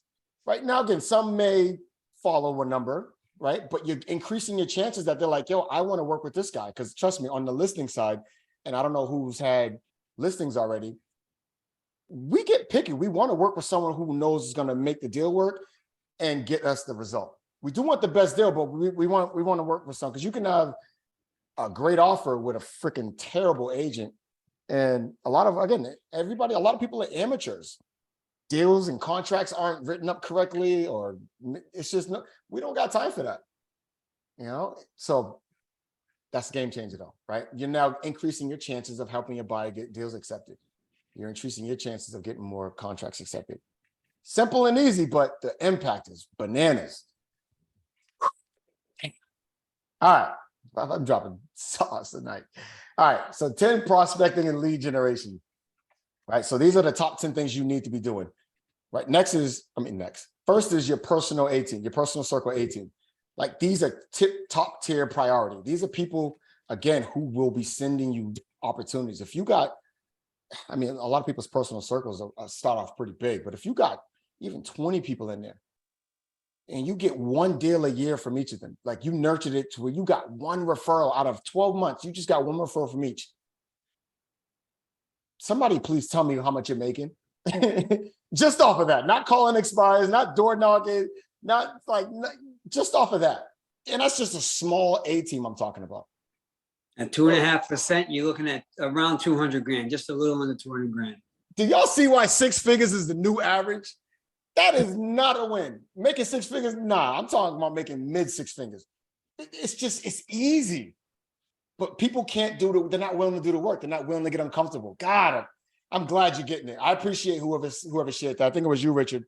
I appreciate that, because breaking down how simple that is just mind blowing. Next, calling expires. I never called these until I had a coach, because I didn't think about them. I didn't see the value, and who knows, probably scared too, who knows, right? Expires and for sale by owners. So these are, everybody know what for sale by owners are? Sellers who want to sell their house, but they don't want to hire an agent. So they're just selling it themselves on Zillow and whatever platform. Whatever thoughts may have bad experience, or they want to save money, or they think agents all, make a lot of money but don't do shit. And to be honest, it's true. A lot of agents, they perform like amateurs. So how do you stand out? By pouring and investing in yourself and conducting yourself like a professional, where people want to send leads to you. People want to work with you. People see your brand. They can't help but think about your brand because you're showcasing it. Next, for sale by owners. Right, next big hit, your B team, old expires. So these are expires that aren't new. So there's platforms, which I'll share with you guys as well. I use one, it's called Vulcan. I'm sharing my access. So instead of having to do the research of who's the owner, what's their contact info, having all these random apps to try to look people up, you're wasting hours and days. This program tells you all the expires, all the for sale by owners, all the old ones, all the new ones, daily updates, gives you the best possible numbers for them, gives you the email, gives you the address, gives you all the owners. Like, think about how much hours and work you're saving just by having this platform. It's expensive, but God damn, I got so far. Somebody say something? No. So far this year, I've got four contracts from this service. A service that I never would have had or known about when used. I made, let's just call it 10 grand, but I've made more. Actually, no. One of them was the condo I sold in Boston just recently. It was a condo for like 600 grand. He was an expired. He had it on the market last year, September, took it off the market in like December. It expired. So it was temporary withdrawn, but it expired in like, I think April. So it showed up in April on the list. So I called him. Part of the script is I said, hey, listen, I forgot what the hell I did. But I called him up, shared it, met with him anyway. That was a process. Let's just say I got the listing. 3% on that deal, right? I made, what the hell was it? $18,000 on that. And it's just closed. Like, I think it's June 21st, just closed. $18,000 I just made from calling expired. I can't make this shit up, guys. And you worried about calling and someone hanging up on you and being pissed. And trust me, that's like 80% of the time. They're going to be like, screw you. They're pissed. I trusted someone to sell my house. It didn't sell. It sat on the market. And now you're calling me as an agent, somebody can help me? Screw you. You're going to get a lot of people like that, but you cannot let that deter you. You can't take it personal. These are people who feel they've been wronged and they were emotionally committed to selling. Think about when you're selling your house. There's a lot of moving parts. You got to think about where you're going next. You're packing and shit. And then your house don't sell. You're pissed off. And then you got someone calling you talking about, hey, basically, you want to trust me to sell your house? But if you get past all those fears and you stay true to my job is to find someone that needs my help. I'm the solution to somebody's problem. That's who you are. You're not selling a service. I'm not telling you that. I'm your solution. So find someone who's looking for that solution and stay true to the process. This is why prospecting is huge. Guys, I need to revisit it. I just made $18,000 off a phone call. I made a freaking phone call. If I never made this phone call because I was scared to call expires, I wouldn't have had it. And now he's buying a house and his dad's a realtor and he told me, I'm using you. I swear to God, you'll see me representing him. He'll be buying it either Sharon or one of those close towns around Sharon, but you'll see, and that's him. He's going to be buying a $800 to $1 million property. We already know the price range. So I just got double into. I got an $18,000 for selling it. He's going to buy at that range. That's a whole nother, I don't know, 15 to 20 grand, 40 grand off a phone call. God damn. Can I make this any more simpler? Like, I promise you, man. Damn. Oh, God. And this is not me blowing fluff. This is real. I'm going to show you guys my list, too, of all the clients I've closed. And he's on that. It's 304 Neponset Ave. You've probably seen it in my post if you follow me. 304 Neponset. It's a condo in Boston. I'll continue. Social media. End of the day, it's free marketing. You need to be on there. You need to be. This is where you're going to build your brand. This is where people are going to start trusting you. Even people who know and like you, because you could be a realtor and I love you as a friend, but I may not trust you as a realtor yet. I don't know what you can do. So I don't really want to put my name on someone yet until I know that what they can do. So how do you broadcast that? How do you motivate and inspire others to want to work with you, to send referrals? Through my social media, I had a neighbor of mine who follows me on social media when I lived in Randolph. She sent me referrals to a client, a seller I got in Randolph. Right, it's one of my earlier ones, right? But it was through social media. She saw what I was doing. She saw my active, my energy, and she sent them to me. You know, I got a deal off of it. So, and I got plenty of deals on social media, but it's a powerhouse. You just got to be strategic and committed. Next, you got probate and distress. So these are people who are getting a divorce or someone who died and the house is getting sold through probate.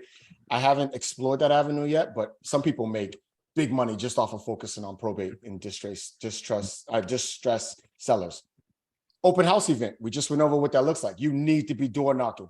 You have an open house, you damn sure better be doing. And your leeway, if it's your open house, your leeway is, hey, listen, I'm I have an open house coming, and I always invite the neighbors. We're gonna have some snacks. It's a good vibe. I invite you to come and check it out. So that's your legway, and then you continue the conversation. So when do you think you might be ready to sell? You know what I mean? You continue the conversation, but that's your entry. I'm just inviting you. Right. And now let's say the neighbors that do come in, they see how you're showcasing their neighbor's house. They're gonna be like, oh shit, he's doing it like this. They're gonna see the vibe, the environment, the people that come. They're gonna be like, wow, I want to hire him to do my house. Free marketing, right? This open house is huge. If you don't have no listings, freaking find out some open houses near you or the market that you want to thrive in, right? And go to those neighborhoods. If there's an open house Saturday from 12 to 2, 12 to 2, you're door knocking. Hey, we're having an open house down at this. Hey, there's an open house, or we're having an open house. They don't know. They really can care less, and they probably won't go. But it's the opportunity to have a conversation and figure out who they know that's looking to move into the area or move at all, or if they're looking to sell or move or upgrade or downgrade. Personal circle appreciation day, right? This is something I got to start doing. Right? I'm gonna put together an event where everyone I worked with in my personal circle, rather sellers, buyers, people who sent me referrals, shared my information, like celebrated me. I'm going to do an appreciation party, and I'm going to spoil them. And what is that going to do? Build appreciation. And what is that going to do? Make them want to support my business more. And if I throw an event, let's say I spent $1,000 on throwing a personal party appreciation event at my house, right?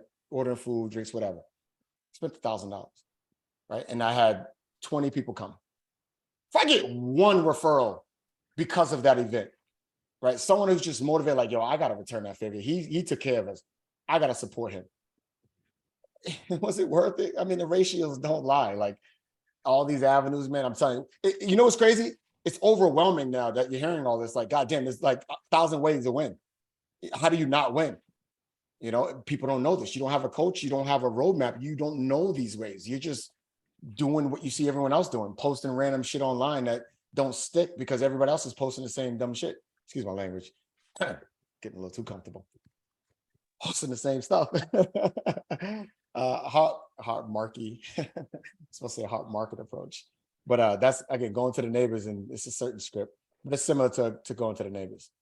Why does this look? You know what? It may be this. Maybe I'm zoomed in too much. It's got the flavor rocking. Hold on, let me exit out of this. I don't like the way this is looking. And now it looks like this. Unbelievable. All right. Oh. Where the hell did I go? All right, here we go. Cool. All right, still looks weird. But anyway, it is what it is. Non-negotiables going forward, right? These are non-negotiables. Everybody needs to be having 7 quality conversations a day. Like, it's just not even negotiable. Like, it just has to be. So quality conversation is a conversation you have with someone that leads to a follow-up conversation that can be had, right? Or leads to an opportunity, right? So you could be calling an expired or for sale by owner, right? And then they follow up with setting a meeting. That's a quality conversation, right? Or you spoke to them and maybe they're not ready now, but they say, hey, listen, follow up with me in a month. That's a quality conversation. There's a follow-up at the end of that. Let's say you called someone in your personal circle, hey, what's going on? I haven't talked to you, and let's just say someone you haven't spoke to. I haven't spoke to you in so long, you ran across my mind. So today I decided to shoot you a call. How's things going? Blah, blah, blah. So they're going to go on, boom, boom. And they're going to ask you, so how are things going with you? You can say, actually phenomenal. I just got into real estate and I'm excited. And actually, I can kind of use your help. Who do you know that's looking to buy, sell, or invest in real estate that I can help? I set a goal for myself to help at least 5 people before the summer ends. And I'm just looking to see, who do you know that I can help? They're gonna be like, oh shit, well, blah blah blah is looking, or oh, I can't think of anybody. You say, well, can I be your go-to agent should you know someone? God, this stuff, I'm telling you, this is just game changing stuff. But that's a quality conversation, right? Now they're on your A team and they're excited because they're like, wow, he wants my help. He sees value in me that he's asking me for help. People really would think like this. And we feel like, yo, let's show up. Next, we got personal videos. Gotta have 7 personal videos a day.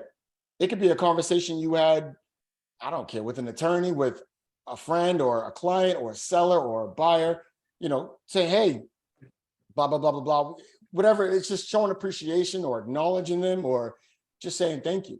Like I have a buyer, let's say we have a buyer's consultation, right? I got a referral for someone who's looking to buy. We can talk on the phone and set up a time to meet. And after the phone call, I'll send a personal video.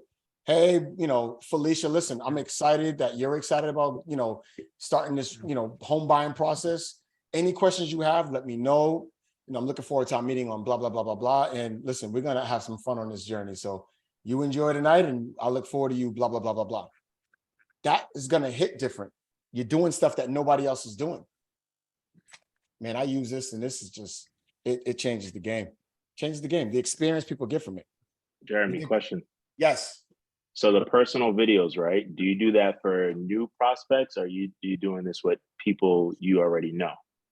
It's a great question, right? So I think it's a combination of both, right? So you'll know when, right? Now, if you're calling your homeboy, a personal video messages wouldn't make sense. You're like, what the hell, bro? Or right, you use it correctly. You call your homeboy, and y'all have a good convo, but then you also add that, hey, listen, do you, if you hear anybody, blah, blah, blah, blah, blah. And then after you just send a video like, listen, I just want you to know, like, I genuinely appreciate you. The fact that, you're excited about helping me, like that means so much to me. And that's why I appreciate having you, part of my team. Something simple like that. Like think about what that's going to mean to even someone you already know. You're showing gratitude for them, right? So again, you'll know when and where is appropriate, but don't shy away from it. And people won't be weird, right? You can use this for a client's birthday. Let's say it's a buyer you've already helped, right? Or a coworker, and it's their birthday. Instead of sending a text, yo, happy birthday, send a personal video. You know what I mean? Send a personal video singing happy birthday to them and showing, how much you're celebrating them as well. What would that mean to somebody? I get 100 texts or 100 likes on my post that it's my birthday, and then someone sends me a personal video message. What's sticking? Right? It's going to be that personal video message. And then they're going to be thinking about you. They're going to be thinking about your profession. They're going to be thinking about how you made them feel. And they're going to want to support you and celebrate you. So good question. I love that. And guys, any questions you have, feel free to shoot away. So your goal is to add 2 new people to your personal circle daily, right? And how are you going to do this? This could be talking to expireds, for sale by owners, going to events, door knocking, right? Open house event. It could be so many ways to add people to your personal circle. People who won't go in your personal circle, I mean, they can, but other realtors, they could be in your address book, but them sending referrals is not really as likely, right? Because they're in the same field as you. But it may be an agent who's out of state who sends you, or someone who's licensed, but they don't really want to practice real estate, right? They rather refer stuff because they got a full-time gig or another business. So these are just people who potentially are looking to buy, sell, or potentially send you a lead at some point or invest in real estate. So you need to, and you got to have a goal. You got to be adding 2 people to your personal circle. Remember, your personal circle is major. You can build an empire just off of this alone. So that guy, what's funny? I'll send a personal video like this as well. And clients like, when to do it. You're not going to just send it to, $1 million client because they may be like, what the hell? But I'm telling you, people get to see your personality. They get the vibe versus just seeing a text message or a phone call. It's different. So next big thing is mastering working with buyers. So when you first become an agent, a lot of people gravitate to buyers because they're low hanging fruit. They're easy, right? And there's a lot of people wanting to buy a house. So we're like, yeah, no, I love working with buyers. Like, that's my thing. And the reality is that's what's easy. We just don't know it. And we can have fun with it and actually love it, but we're doing it because it's easier, but it's actually more work. And it's not to deter. Buyers are good, but as we're going to get into, you need to have, there's a difference between buyers and real buyers, like quality buyers. And a lot of agents get tied up with the wrong buyers because they don't vet them correctly. They don't go by the correct processes to work with the right buyers, not just taking on any buyers. Like, you need to be selective. And I get your building, but your time matters. So first, you get a buyer. I don't care if it's a lead, someone called you, someone said it. They need to get pre-approved. Don't start showing houses. Don't start devoting all this time sending listings. They tell you, hey, just send me some listings in this area. For what? For what? And then they come back, they can't get pre-approved, or their pre-approval is only 450, but they've been looking at $700,000 houses. You've been driving around now showing them houses. You wasted time, you wasted gas, you wasted emotion. Now they looked at these nice ass houses, and now you're showing them $400,000 houses, and they can't now decide to buy because they're already stuck on the 700,000 houses that you started showing them immaturely. This is what we do. We get excited. Buyer comes. Oh shit, you want to buy a house? Bet. I'm gonna send you some stuff. Where you want to buy? What do you want it to look like? You start sending stuff. And you say, cool, you like this one to put offer? Let's get you pre-approved. It's freaking backwards. Pre-approval has to happen first, right? Someone greet them. Hey, awesome. I'm excited you're ready to, I'm proud of you. I tell the clients, I'm proud of you. Because I really am. Because you got to have some serious mental toughness to see something bigger. Because everybody else is scared. They see the news and, oh, interest rates are high. It's like, okay, dude, I kill people with this all the time because it just makes sense. Interest rates are high. It doesn't make sense. Okay, so if interest rate were lower, you want to buy, right? Oh, hell yeah, I'll definitely buy. Okay. How many more million people are going to hop into the buyer's market to want to buy as well? You got 200,000 in cash to go over asking? Because that's exactly what you'll need to get anything accepted, right? So there's an offset to everything. Higher interest rates, less competition. But you know you can refinance. You know now you get to negotiate, potentially lessening the purchase price, right? Potentially getting them to pay for your interest rate, right? Or whatever it may be, you get to now add your contingencies. Lower interest rate, more competition, you got to waive everything. You can't get a home inspection. You got to freaking throw 50 grand at minimum over, and you still probably won't get the listing. You got to give your soul away. You got to tell them you donate your child. Like, you got to give it all away, and it's still not guaranteed. So it's like, yo, pick your poison, you know, but you have to be educated to be able to educate your client to change that mindset. So, man, it's a lot. Show how serious they are, right? So when you tell someone to get a pre-approval, if they put it off and they're dragging their feet, or they're not filling out the application or getting the stuff in, that's already indications you ain't serious. If you're seriously trying to buy, why the hell are me and the lender poking you week after week to process the application so we can get your pre-approval, to send your documents? Now, we do get busy, don't get me wrong, but if you're serious about buying a house, you're on it before the lender even asks. Hey, I have this, can I get you anything else? And they're like, whoa. Let me just pull the application. Those are real buyers, right? So you'll know and see these red flags, right? Next, buyer's consultation. So after we get the pre-approval, we still don't start showing houses. We're professionals, we're not amateurs, right? We need to calm our excitement and calm our nerves, and we got to do this the right way. So next, we need to hit a buyer's consultation. And this is, if you're doing this correctly, this should be about an hour to 2 hours. It's good and it sucks because you're so vested in it, but it's quality, but it takes time. But this is the second and most important step. So you have to see this as the weeds. Like, and other people who are agents or have been agents for a while, you know, you've been with buyers where you've shown them 20, 30 houses and you're like, I'm tapped out. Now you're frustrated. You wasted gas, time, freaking sending listings. They want to see all 18 of them. Like, and the reason why you're all over the place for weeks on end showing 100 houses, because you don't have a thorough understanding of what they really want. And you're not taking control of that situation. So what you have to do is you got to have a serious in-depth buyer's consultation. And you don't have this without both parties. So if it's a husband and wife, don't do it with just the husband. You reschedule. And I know it sounds weird and you feel like you're going to lose the opportunity. You got to do it with both. Because, you know, you need to get the perspective of everyone. Otherwise, you're going to make a move and be like, well, I didn't agree to that. And I don't really want this. Now you just wasted all this time, right? Showing houses based off of what you gathered, but it's not the whole picture. So buyer's consultation is you want to ask, do I have it on the sheet? I think I do. Yeah, I added it on the next slide. We'll go through. So there's a series of questions you need to be asking. This dives deep, right? And you need to be a master at the why game. So if you're asking, let's just say, throw out some, so how many bedrooms at minimum? And you got to be specific with these clients. You can't say, oh, how many bedrooms you want? Oh, shit, yeah, I want 3 or 4. I'm on 4, actually. In reality, maybe only want 3. And, so when they say 4, you say, okay, perfect. You want 4, right? Make sure you take a notes. So tell me what these 4 bedrooms are for. All right, they're going to go. All right, me and my husband. All right, my kid, Johnny, Tyreek. And what's the 4th? Well, a guest room or my workout room or an office. You say, okay, perfect. So we got 4. So let's say we found a house that has 3 bedrooms, but it has a designated space in the basement that could be an office. Would that work? Oh, yeah, that'll work. That'll work. Right. So now you just added a whole pool of house opportunities that normally wouldn't have been there if you just went off of them. I need 4 bedrooms minimum.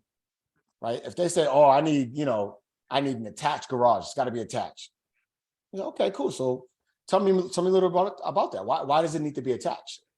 Oh, because I don't want to walk out in the rain or convenience. Right. So you could ask follow-up questions. Well, if it's a 2-car garage and there's I don't know what the hell it's called. I think an alley. I'm gonna call it an alleyway or a tunnel, or if it's behind, would that work? If it was a 2-car garage but not attached, but it had everything else you want, would you still entertain it? Well, yeah, I definitely would. Okay, cool. That's what I know, but we do know you want it attached, right? So dominating that why, anything they share, you need to ask further, peel back the layers, because there's something behind it, but they may think they need this, but we can get this through other ways. That just allows you to add more options in the pool versus being so restricted to 4 bedroom, 3 bath. Now you're only seeing 3 listings available versus dominating the Y game. And now you're seeing 27 and there's more flexibility. Next, after you do your whole deep dive into the buyer's consultation, and in the course, it goes in depth, like everything's broken down way deeper than what I'm going through, like play by play. But next is you want to customize the list. So after you gather all that, you want to do it live session. I either do it in person with a laptop or I do it over Zoom. I like Zoom better because I can share my screen. They can be in the comfort of their space. I'm in the comfort of mine, and I can show them. I'll go to NMLS. We'll put their filters in everything they want, the area, right? We'll actually pull up the map. Some of you may know what I'm talking about, but on the NMLS, you can pull the map. You can ask, so what areas are you willing to consider? Let's say this is, North Shore. Would you go as far as Saugus? Yeah. Would you go up as far as Kingsbury or whatever the hell that's called? They may say no. So then you'll map out whatever that area is. And when you do that, you say, cool, let's look at what options are available based on the criteria you said you need. Because now this is making it real for them of maybe being humble. They're like, okay, well, maybe we need to consider further out, right? They say, oh, I want to be in, I'm just going to say South Shore. I want to be in Randolph or Braintree, but they got a pre-approval for, 450. Those who know the area, it's just not going to happen. So we make it real, right? After we gather all that, we show the map, we show what's available there, what you'll get for that buying power. So now they know and be humble. Every time they say, okay, cool. Well, I'll consider Taunton, or I'll consider Attleboro, or I'll consider this. Right. So then now we can add it in the equation. Now we're showing what's available. We're going through them. And now I'll go through the whole list. Tell me what you like, because I need to learn what triggers their eyes, what excites them. Because now as I'm creating their own list, when we get really into this, I can minimize sending them 30 houses and them saying, yeah, I want to see all 25. And I'm driving to 25 houses. That's amateur. Right? No, I need to get you down to 3, 5 max, like 3 to 5 max you should be seeing. And after that, you should have it already locked in because you did the filtering. You know what they want, but that's why the buyer's consultation is so important. You got to know what these people want. If you don't know that, then you'll be scattered. You'll be weeks on end just showing houses. And then you'll be fed up and then you won't want to work with them because you feel like they're wasting your time, but they just don't have clarity because you weren't professional enough to gain them clarity. You didn't lead them to clarity. Take ownership. It's not them, it's you. And there's going to be some clients that really is them. They need to be fired. They're not clients. They're a waste of time. They're baggage. They need to be fired. Professionals respect their time. They respect what they're building. We don't waste time with people who's not serious. Take that serious. I saw the passion come out. Next. They need to know as well. This is important. They can't look at Zillow. It needs to be explained to them. Zillow's good when you're just window shopping. So when you're just browsing, looking at stuff, Zillow's perfect. It's just user friendly. It's dope. But when you're really serious, ready to look, Zillow, you can't look at it because you cannot apply the filters that you have with your personal likes, your personal preferences. You may say, I want a house with no oil. And then you're on Zillow sending me houses all day you want to see, and then all of them have oil. Right? But we're driving around seeing all of them, and then we find out they all have oil because you're looking at Zillow, which doesn't have a filter to tell you none. You're not just going based off of the customized list I'm creating. I'm wasting your time. I'm wasting my time. We're losing momentum. You're losing faith. It's just a waste of time. That's what amateurs do. I know this because I was an amateur until I got a coach. I'm not an amateur. I'm becoming a very good professional. Next, go over all the contracts. So this is like the last step. And you see why this is an hour to 2 hour process, right? This is seriously in depth. This is what professionals do, so we don't waste our time. I go over all the contracts. I show them what an offer contract looks like. How would it be filled out? Where would they need to sign? What are these dates and fields for? What is earnest money deposit, right? Obviously, when you put a contract in, they got to put up money if it's accepted. You got a purchase and sales agreement. They got to give up more money. It all goes to your purchase price. But I go through that. I go through the purchase and sales agreement. I go through inspection, and I don't want to give the answer. Somebody tell me why I do that.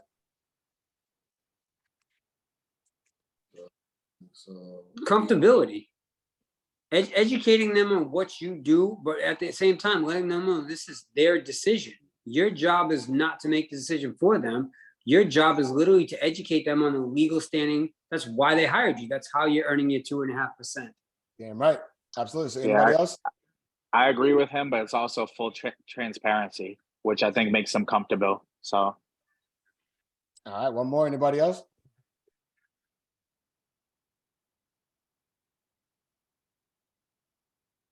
Come on, I want somebody else. I need somebody. He's chopping that brain. Sophia, Tia. All right, I'm gonna throw it out there. I'm gonna throw it. Everybody acting shy. So all of those things you guys said, right? And the biggest piece is when you're ready to make an offer and they find a house they like, there's no room for uncomfortability. When I'm sending you a contract now to sign, you've already seen it. You know what's on it. You know what it means, right? Imagine you're nervous as hell. You're like, oh shit, I'm putting an offer in on a house. And now you got this contract that you've never seen that you got to navigate with your eyeballs and figure out these dates, and it's spooking you out. And now it make you want to back out. You're actually hurting yourself because now your clients may talk themselves out of it or delay making a decision because they're scared of this contract. Versus up front, when you already went through it, they're comfortable. So when we're ready to see a house, it's like, hey, I'm gonna send you the forms, which is this and that. They already know, they're comfortable. They're like, cool, I'm gonna sign it. I'm gonna just make sure we got the dates right, the amount right, and I'm gonna sign it because you made me comfortable. So it saves you time. Oh man, I'm telling you, this part I've incorporated as well. And it's just game changer, man, game changer. But again, this is why a real buyer's consultation takes an hour to 2 hours. Woo! Mastering working with buyers. This is a continuation. Giving them homework, right? So let's say clients like, oh yeah, no, I'll go anywhere. You'll get clients like, so where do you want to live? I'll go anywhere, you know. I go anywhere. But then, you know, okay, cool. Right. So instead of you driving out with them, send them on a date, right? If it's a man, a woman, or a husband and wife, say, all right, cool. You say you guys want to see these houses in Fall River. So we got it scheduled for Saturday. Between now and Friday, I want you guys to go out there and grab something to eat, right? What this is doing, allowing them to take the drive, to feel what the drive actually feels like. Drive there, drive back. Does that feel good, right? It could be sending them to drive there and drive to work, right? This is now saving you time. It may sound bad, but it's not, right? You're giving them homework and excite them about it, right? Because they're excited. They're on a journey of house buying. They're cool to do this. You don't want to be driving around freaking, I did this before. Drove all the way to Springfield because this is where they wanted to be. They knew it. Drive out there. We was out there for like 4 hours, saw like freaking 5 houses. And then after I'm following up and they're like, yeah, now Springfield's too far. I'm like, yo, I had to I missed an event, all of that because they knew they were comfortable. They made the drive. And then we get out there and like, nah, that drives too much. I couldn't do that. I wasted my time. I wasted their time. I wasted valuable focus time to get them locked in. So send them out, do the homework. Say, listen, go out there, do your drive. Let me know if you're comfortable with the drive. So that's a gem. right? Because It's talked to a huge. client the other day, and I said, okay, where do you work? Where does your daughter work? Where does the other daughter work? I said, I want to know if I put you in this place over here, I know how long it's going to take all you get to work. But by your point, somebody might say verbally they can drive 30 minutes. Now, I've driven for a living. I can drive 3 hours to North Adams, 2 hours to Springfield. But them saying it verbally versus the experience is totally different. So I'm like, okay, I can really take that one.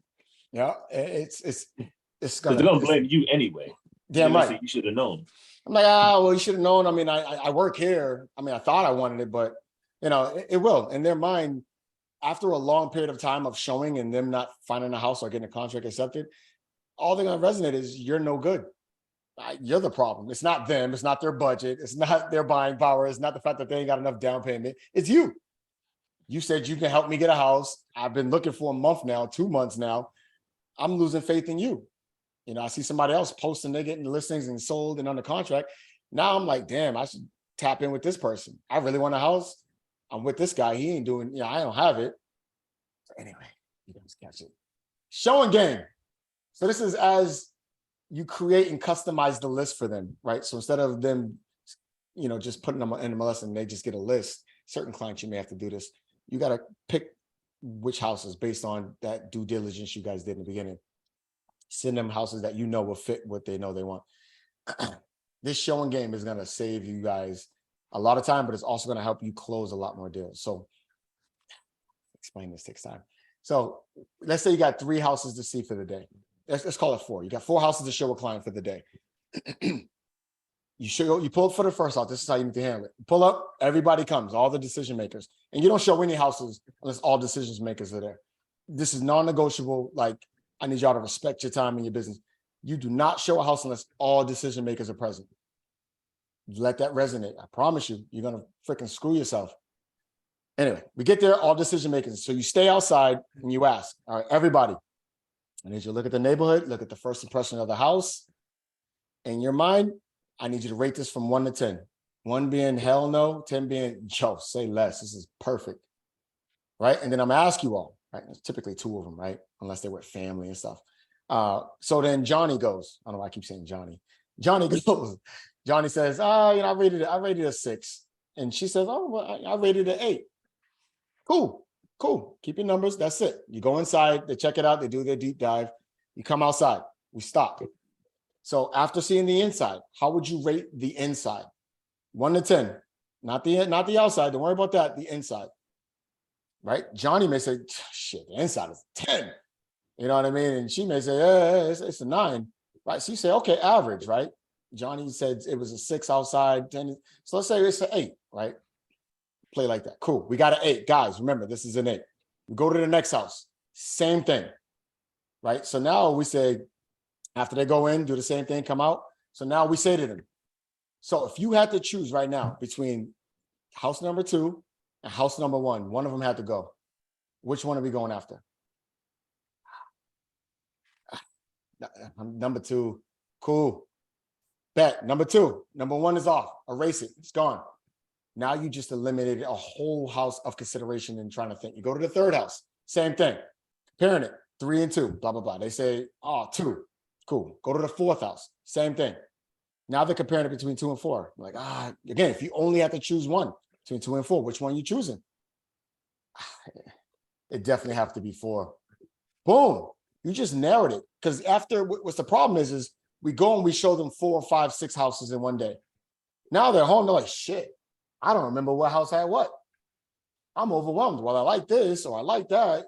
And now they don't want to act. They don't want to make a decision because they don't even remember what the hell they saw. They're like, I got to see some more.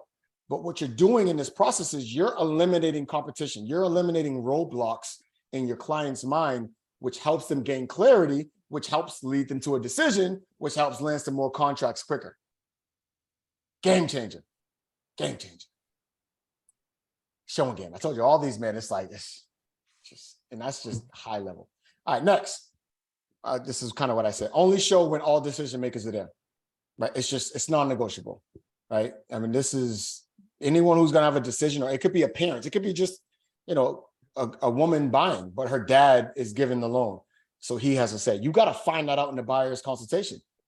is there any other decision makers that are involved with you buying this house? Oh yeah, my uncle or they need to be a part of the decisions. You're gonna burn yourself. You're gonna buy it, and they're like, nah, I'm not putting my money into that.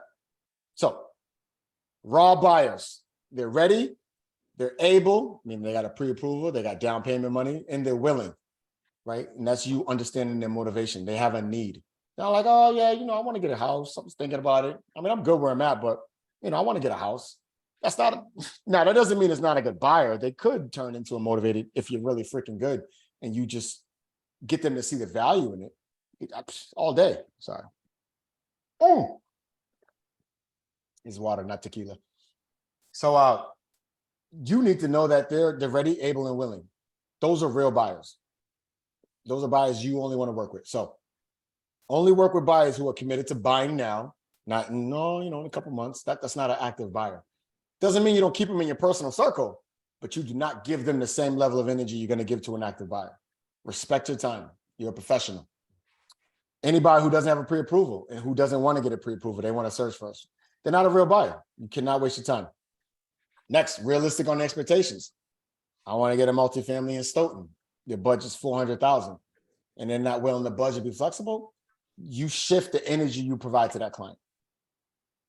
When you get really busy, you're gonna have a certain perimeter where it's just not gonna make sense, right? Because you got to respect your time. If you got to drive an hour somewhere, an hour back, that's 2 hours, let alone the hour and a half looking at a house. You're talking 3 hours out of your day. You could be prospecting. You could be following up with someone else. You could be having appointments. You got to respect the time. So, but in the beginning, you may have plenty of time. So you will do. I've done it. My fourth or fifth house I sold was in Fitchburg, right? And I was like an hour and a half away. You think about home inspections, follow walkthroughs, closings. Like I had to drive, but I didn't give a damn. I was trying to build something. So at that time, it didn't matter. So you'll know where you are in your business, but as you build, you will create a niche and you'll create a perimeter of where you will go and not go.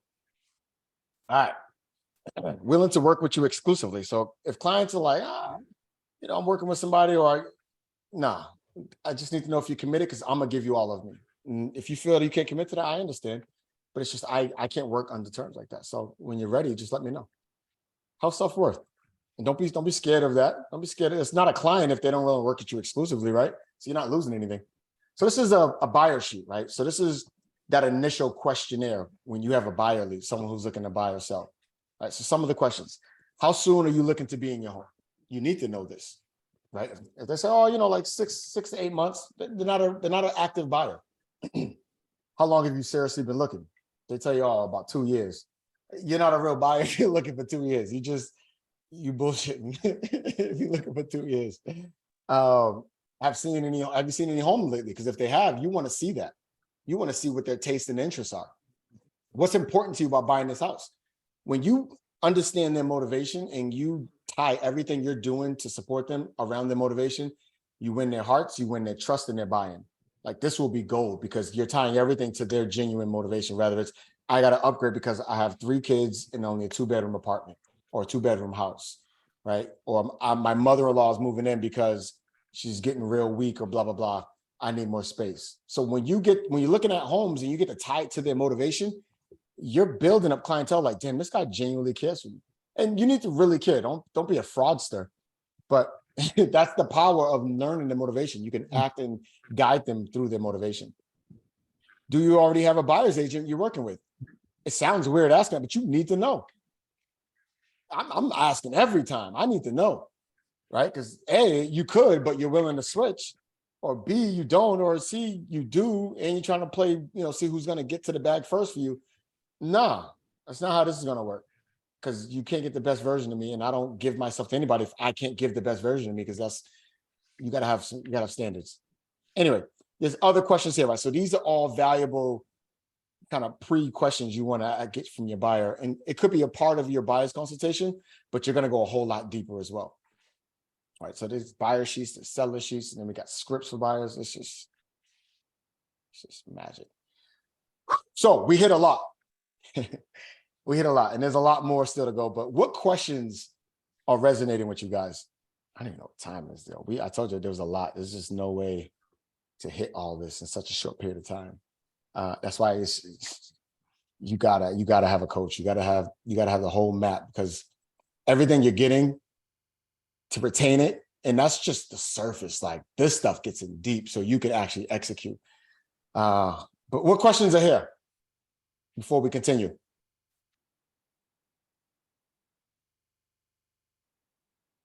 Thoughts, motions? All right, y'all are rocking with me, huh? Y'all are rocking with the sauce. Say no more. Yeah, no, I feel like it's a lot of information, a lot of new information. So we're just taking notes, taking it all in. Are you guys feeling how easy this really can be by executing? Sure, for sure. Yeah, I mean, it's all about overcoming obstacles, right? I mean, I'm a new agent. I got licensed a month ago, and I've been it's crazy because everything you've said in the beginning part of this call that I got to hear is literally all I've been like studying. You know, when we talk about the fear of door knocking or cold calling, literally at this table that I'm sitting at, I had a conversation with my girl today. It was a $1.3 million house in Needham, multifamily. And, you know, mind you, 1 month in, right? So I'm like, all right, this could be, you know, $50,000 call if I make this call, right? What am I afraid of? And it's crazy when you say these things, right? When you talk about that lead that you had, you're like, that's it, right? Like, my heart's racing as I'm on the phone. Pulses, you start sweating, like it's crazy. Like, I got hype in the kitchen, like I'm about to go play a game. Like, it was nuts, man. But hey, this is what's going to provide food for my family and to be able to pay these bills, right? That's really what I had to do to motivate myself. And I did it. You know, fast forward, the seller said, you know, they want to sell on their own for a few weeks. I said, no problem. You know, I plan on following up with them via call in a week or so anyway. But I followed up immediately with the email 2 hours later, right? Just thanking them for their time, et cetera, et cetera. And those are things that I just read off of RedX. So I signed, you mentioned Vulcan. RedX is a platform that I just signed up with today and they have leads vetted just like that. So you're not calling anyone that's not interested necessarily. And I did that. And here I am listening to this. So it's kind of surreal. Yeah. And you know what? And you're kickstarting and applying yourself. And that's the thing. We can gather information, but it's at what pace? Because you got to go research. You got to know what questions to ask. You got to go now look at 18 different platforms or videos, you know, of trying to search on YouTube to find the answers. Right. Versus getting something all at once and being able to act fast and quick. Right. Being able to fully execute. Yeah. And those scripts are crucial. Like, listen, I mean, you met me in restaurants, you know what I mean? And I work my way up, right? All the way to GMing. And there's a level of professionalism that I already carry. So you think to yourself, like, I don't need scripts. Like, I should be able to talk to anybody. The video call was a home run, because I always say personally, you know, like, if I can get in front of somebody, then I know that, you know, my personality can take over.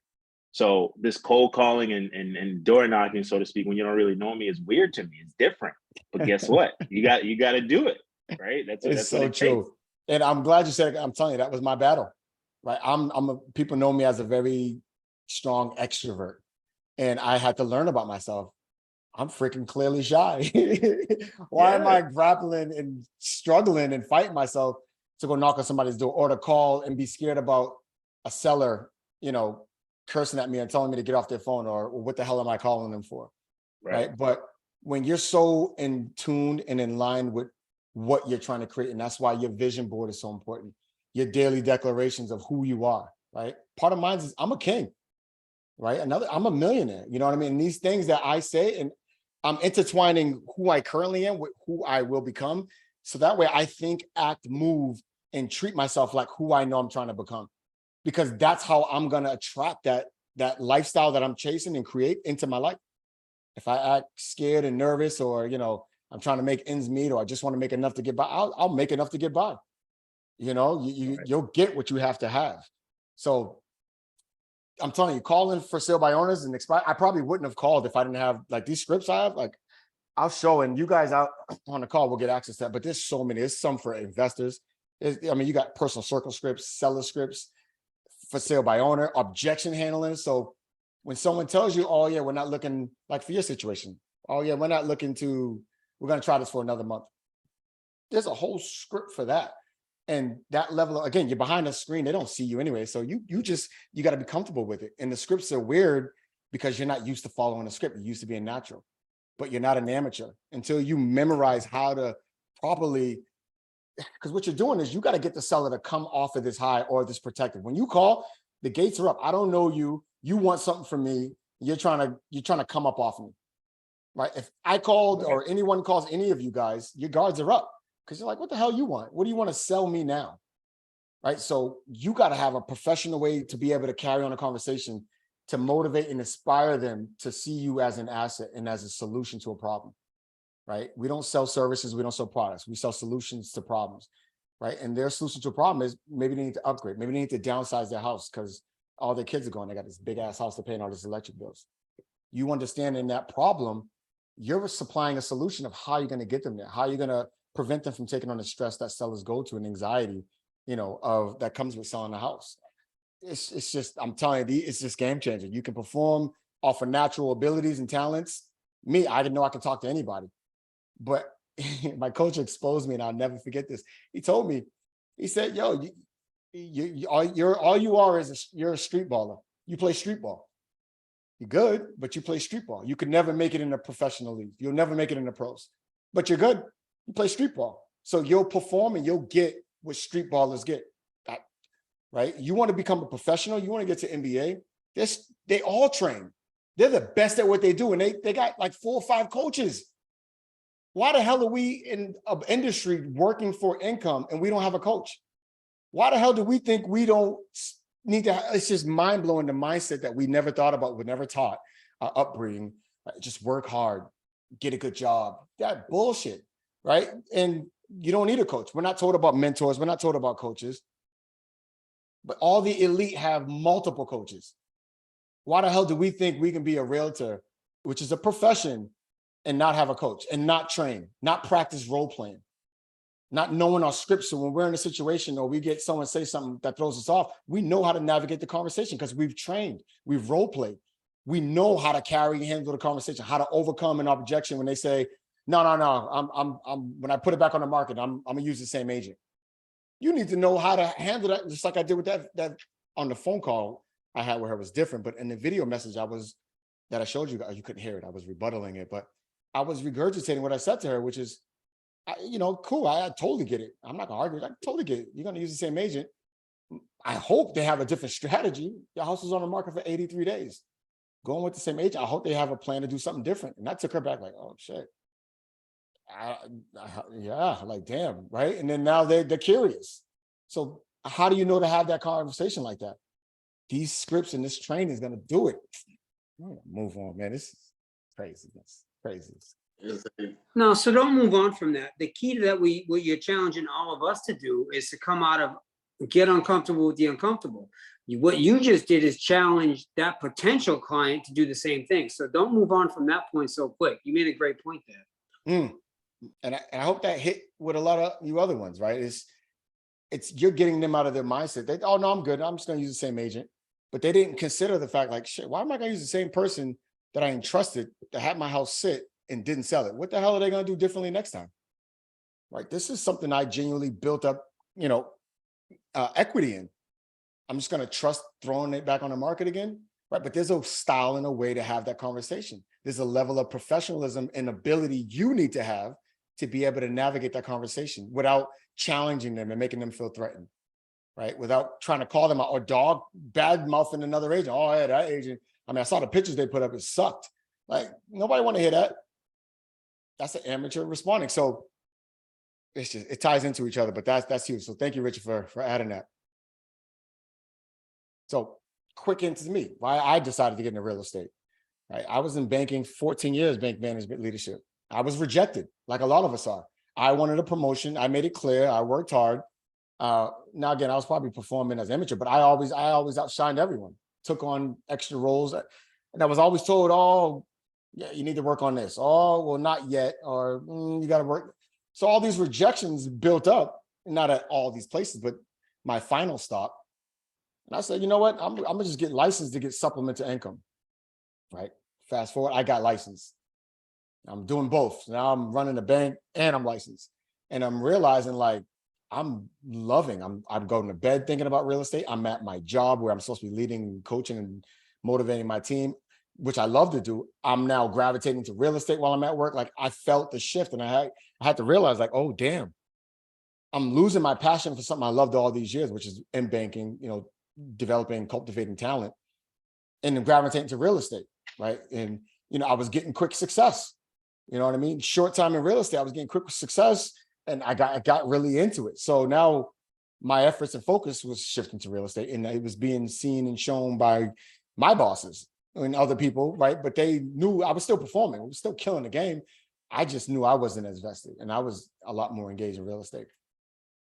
So my last stop was at a video bank, and I'm just gonna go through these quickly.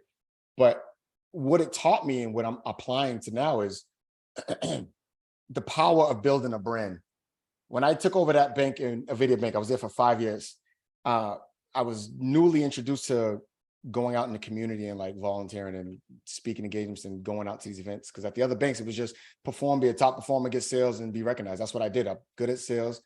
I just executed. When I got to TD Bank, prior to this bank, they introduced me to like community events, like giving back and all this other stuff. It was weird for me because I would just, in corporate America, you perform, you execute, you get sales, you get acknowledged, you get promoted, and that's how life goes. So when I was here, I leaned in more into investing in the community. And I'm telling you, dude, within the first year, I gave my time. I was almost every event and almost all rooms. And when I would go, people would like look for Jeremy. If Jeremy wasn't there, like everyone would wonder where I was. And when I was there, I would celebrate. I was embraced, like, oh, hey, he's here. Like they didn't even know me. They just knew of me. They just knew he was that guy that was always around. And he's powerful because my presence. I came clean. I came confident, even when I was nervous sometimes. And I contributed. You know what I mean? And that built a brand where it didn't matter what my hands were involved in or touched. People followed me. People had buy-in. People loved me. People wanted to partner with me.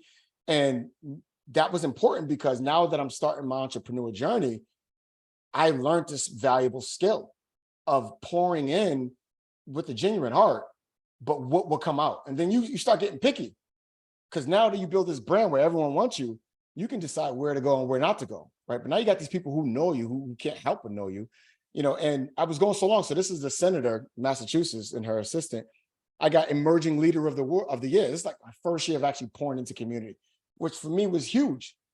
I'm like, all these people in this community, I don't even know half of Middlesex. It was Middlesex County, Framingham, and all these other areas. Got this huge award, but it was like, it showed me the power of when you just be present and you show up consistently, you commit to showing up. In your business, you better show up.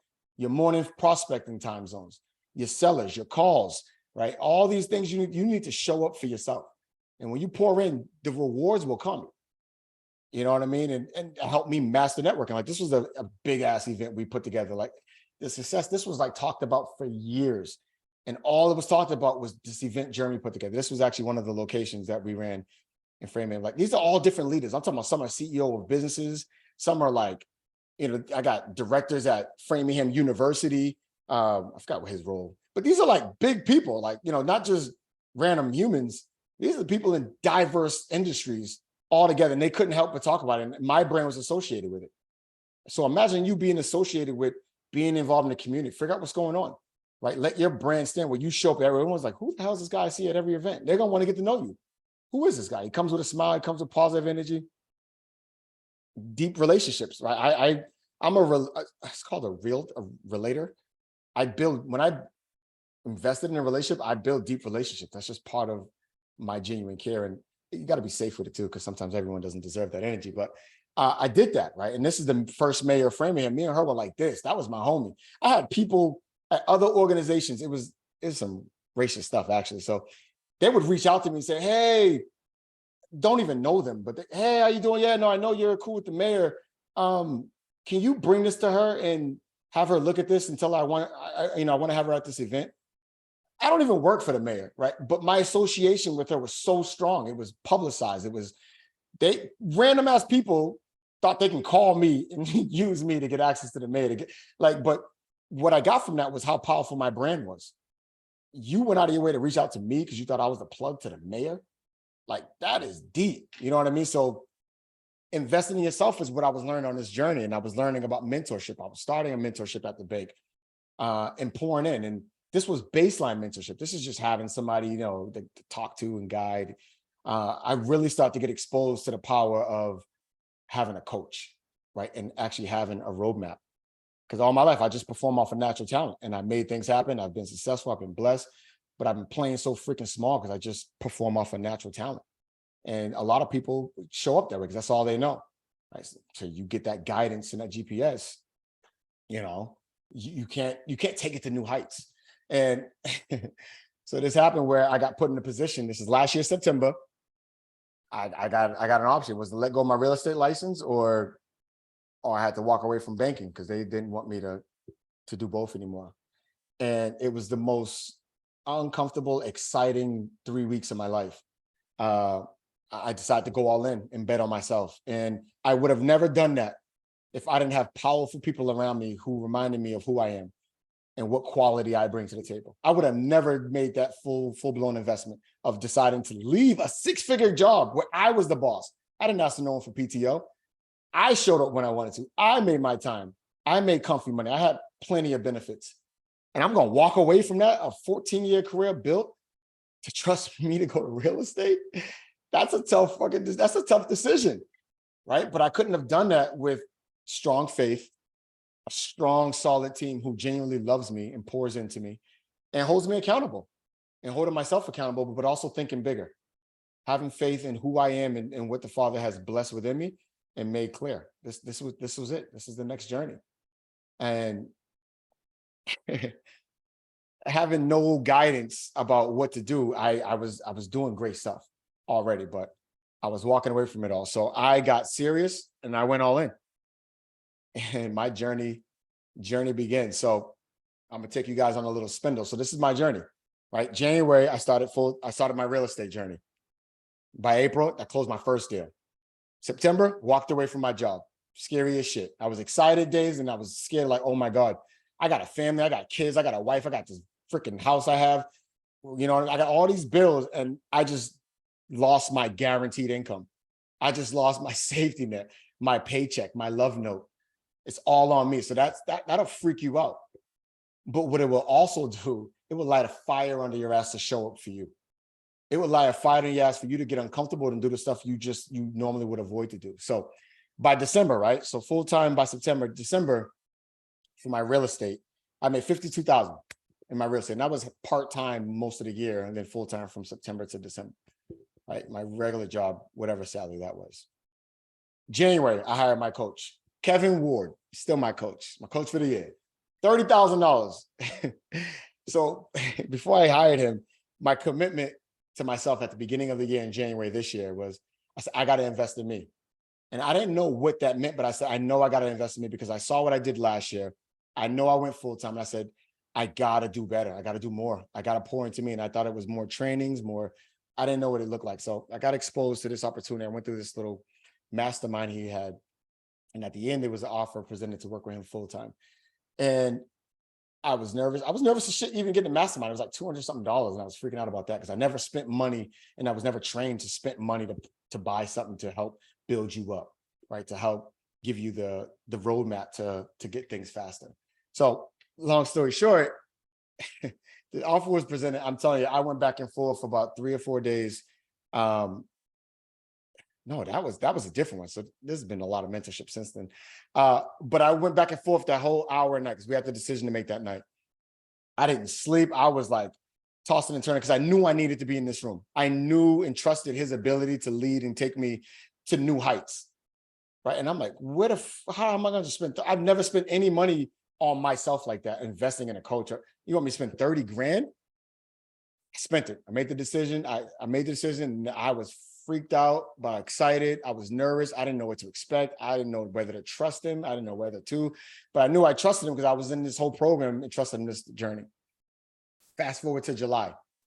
And I'm sure some of you guys probably already read this. I've already doubled my entire year's salary in banking. I was making 110, right, with commission, maybe 113 or some shit like that. But I was making comfy money. And to anybody, that's a lot of money. I walked away from. I made that in 7 months from January when I got my coach to now. I've doubled that. Right now, I'm about $180,000, and I'm going to show you guys. I'll be at 200,000. I got a deal under contract, $25,000 contract, and this is from a client who I helped, who became another repeat, who's buying another house, a multifamily in Milton. $200,000 in 7 months. I would have missed all of that by not betting on myself and getting a coach. All the stuff I've been getting, all these deals I've been creating in avenues, I wouldn't have had any strategies to get the business. I would probably would have got 1 or 2 deals. Right, they were natural ones. All the other guidance. Guys, are you guys hearing me? 7 months, I've made 200 grand. I was making 110 grand slaving 5 or 6 days a week for someone else, helping them build their empire. And I was happy. After investing 30,000. After investing 30. And I'm not even done. I haven't even really applied myself in everything he's taught and teaching, because it's so much. You know what I mean? And that's the scary part for me and exciting part. It's like, Jeremy, fucking get serious, bro. Like I'm telling you, 7 figures, I will have a 6-figure month. I promise you. I promise you. I'll have a 6-figure month, and that will become my new norm to chase. Ain't no 6-figure year. I'll have 6-figure months because it's easy. It's just, I gotta stay locked in and stay committed to protecting my prospecting time. I can't allow distractions, and I do it because I got all these things I'm juggling. I got all these passions, aspirations. Anyway, I quadrupled my commission from prior year, right? So I made 52,000 in 2022. I'm already quadrupled that by getting a coach. Like, I literally gave me the roadmap and I took off. There was a break. So I got a coach in the end of January. There was a break because there was a learning curve, and you'll see it on my tracker. And then March on, just fucking lit it up. I went ham. I spent all this money. I was like, yo, I'm learning everything. And I'm applying. I'm just doing it. It was weird. It was uncomfortable. Triple my transactions. I did 6 transactions 2022. I forgot where I'm at. I think I'm at like 17, 18, but we're going to pull it up in a second. We're going to go right now. Just to make it real. This is not, this is the show. Shit, wait, I got to pull that up. Oh, it is open. Hold on. Let me move this over here. Boom. So I track. Y'all need to track all your stuff. So this is my 2003 sales, right? Where am I at? I'm at 18 sales. This yellow one is the one I was actually telling you about, right? In Milton. 1.37 deal under contract. It's going to be a $25,000 commission, y'all. Right? And actually, I'm going to keep this. So this is what the gross commission I earn. And this is what the commission I earn after you pay the brokerage, right? Because it's a broker fee. But I've produced so much shit, I'm actually capped out. So this is going to be 100%. I think I got to pay like 1,000 and then I'll be capped out. I'm going to show you all the numbers. These are all the sales price, the house purchase prices. This is the gross commission. This is my net commission. These are the dates. As you see, January, right? There's a drip in February. That's when I had a coach. I was learning. I locked in. I stopped a lot of stuff. March on, getting it. Just getting it, right? These are the commissions. So let's scroll down. I got $9 million in sales so far. We're only 7 months into the year. So $9 million in property was worth. Gross commission, $205,000 I've earned in gross commissions. And we're in freaking in July. My net commissions after, so this is not even accurate because this is taking off that extra 4,000 here. But my brokerage commission, they get 35,000, right? So I'm here at 38. This is showing how much I pay the brokerage because I have an equation where it shows how much I pay the broker. But I cap out at 35. So once I hit 35, I get 100% commission. I pay them no longer except for a $500 transaction fee. I keep 100% proceeds. Capped out, y'all. We're in July. Look at, my goal is $300,000 for the year. Tells me right here, I got an equation, how much I need to hit my 300,000. This is off of net. That's not even off of my gross because I'm aggressive. I know what I can do. And this is me literally not even going 1,000% or even 100%. And I'm changing that. I'm working on that. But I'm applying myself. But look at God damn, I would have slaved myself to the bank for a whole year to make 110K thinking I was winning. This is how real it is. And this is real. Y'all can pull up all these addresses. I sold them all. Ain't nothing here fake. Nothing here fake. I got the sellers' names and everything. So, I mean, this is everything that I've sold. So, and this, again, this is not the brag. This is to show, like, I'm being full transparent. I'm not lying. I'm not freaking making stuff up. Let me go back here. Just to show how real it is. I need you guys to realize how real and simple this is. It says, I think it's trust the process. You need to trust the process. So first, what you need to be doing, these are the do's you have to do. 3 hours of daily prospecting. Ideally, you want it back to back. Not even ideally, you need to have it back to back, because we can try to put it off to later and there will always be something that interrupts it, which is why you have to have an uninterrupted prospecting time. You need to protect this like it's a closing. So y'all got to hear this out. You need to aim for 20 live contacts a day. All right, so this is getting 20 people on the phone. It may not be a quality conversation, but your goal when you're prospecting, you need to get 20 live contacts. A human picks up the phone, right? There's a difference between quality conversations and just live contacts. Personal circles come first. You need to be hitting how many personal circles? Somebody tell me, what's the goal? Per day, how many personal circle conversations we need to be having? 7. Yes, 7. Look at that. He ready to kill the game, boy. He about to, well, I sort of, he gonna kill the game. All right. Next, this is gonna be your best prospect, right? This is your personal circle who you're nurturing and building up to. Next, you hit the new expireds and for sale by owners the same day on market. And once you go through all those, then you can hit the old ones, right? And sometimes you may switch up your flavor of how you do it, but you need to be calling them every freaking day. I don't care if they got 100 calls, right? You may get that, but that's a whole nother story. Damn, so much juice. Door knocking. You need to be door knocking and hot leads. You need to be attending at least, I think that may be in here. Yeah, it's on. I don't want to be too fast. But need to be door knocking because there's opportunities there. And you be strategic about door knocking. You don't just go. I mean, you could, if there's an expired that's in your neighborhood, like let's say you live in Framingham and there's an expired in Framingham, I would probably go knock the door. Say, hey, I realize your house is no longer on the market. You clearly wanted to sell, but didn't. And, I just want to see what I could do to help. There's it's just crazy opportunity. So that's none. Next, you need to be previewing 5 homes a day. Sounds crazy, but you do. You got to get your experience in being in homes. You got to see different kinds of homes, different kinds of neighborhood, different kinds of countertops, layouts. You need to become familiar with where the furnaces are, what type of heating systems.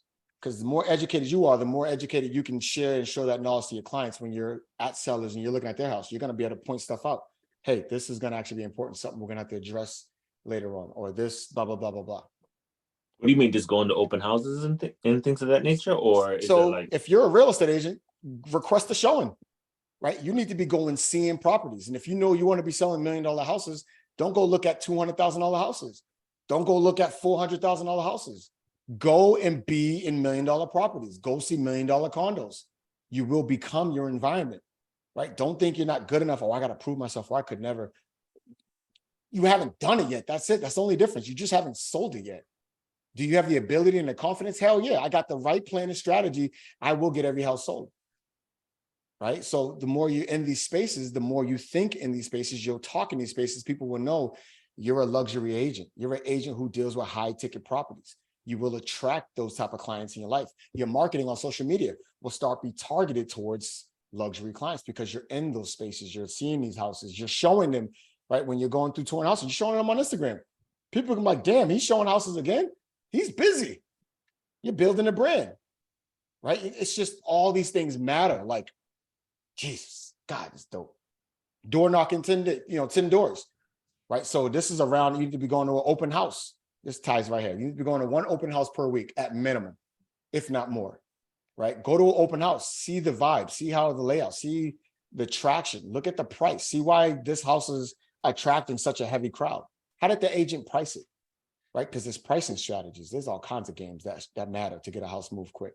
But then use that as your opportunity to go to the neighbors. I get it. It's weird. Who cares? Do you want that money or not? Is that going to supply you being able to travel when you want? Being able to have a comfy balancing account where you want to move or do something for your family? You just do. You don't say, oh, we got to save up for this. Or maybe not spend it this month. Let me wait. No, you want to be able to just live in the abundance the Heavenly Father has laid out for us. He wants us to have it. But who's going to do the work to get it? Not many, but we will. The Elevate to Elite family will. Damn right, boy. We said nothing less. Next, you want to be tracking your numbers. You got to be knowing what you're doing. And there's a tracker I'll be sending out to you guys as well.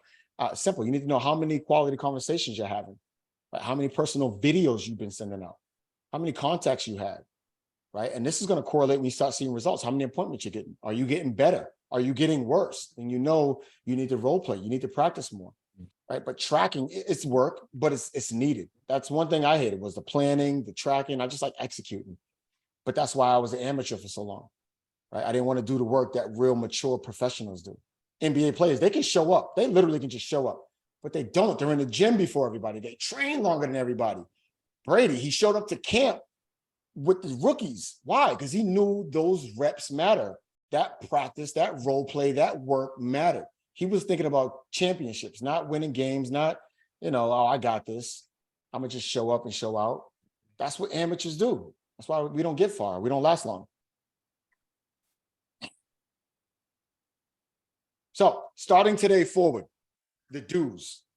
You got to go pro. And to be honest, I know some may be part-time, some maybe not. You got to go all in at some point. Because you just think about some of this I laid out. That's literally a fraction of so much more I got to pour into you guys. Like, it's just, and it's not tonight, it's in the course, but it's just like, think about everything I poured in. It's overwhelming. You can't do that part-time. You can't build an empire, right? But in some cases, you may need to have your job feed and build your business so you can let go. I did that with the banking. I mean, I was forced, but that was really a blessing, right? I could have got concerned, like, damn, I just lost my job. I had to choose, but it was a blessing. The Father said, you won't walk away, so I'm going to force you to walk away. I have something better for you. Trust me. And look what I created.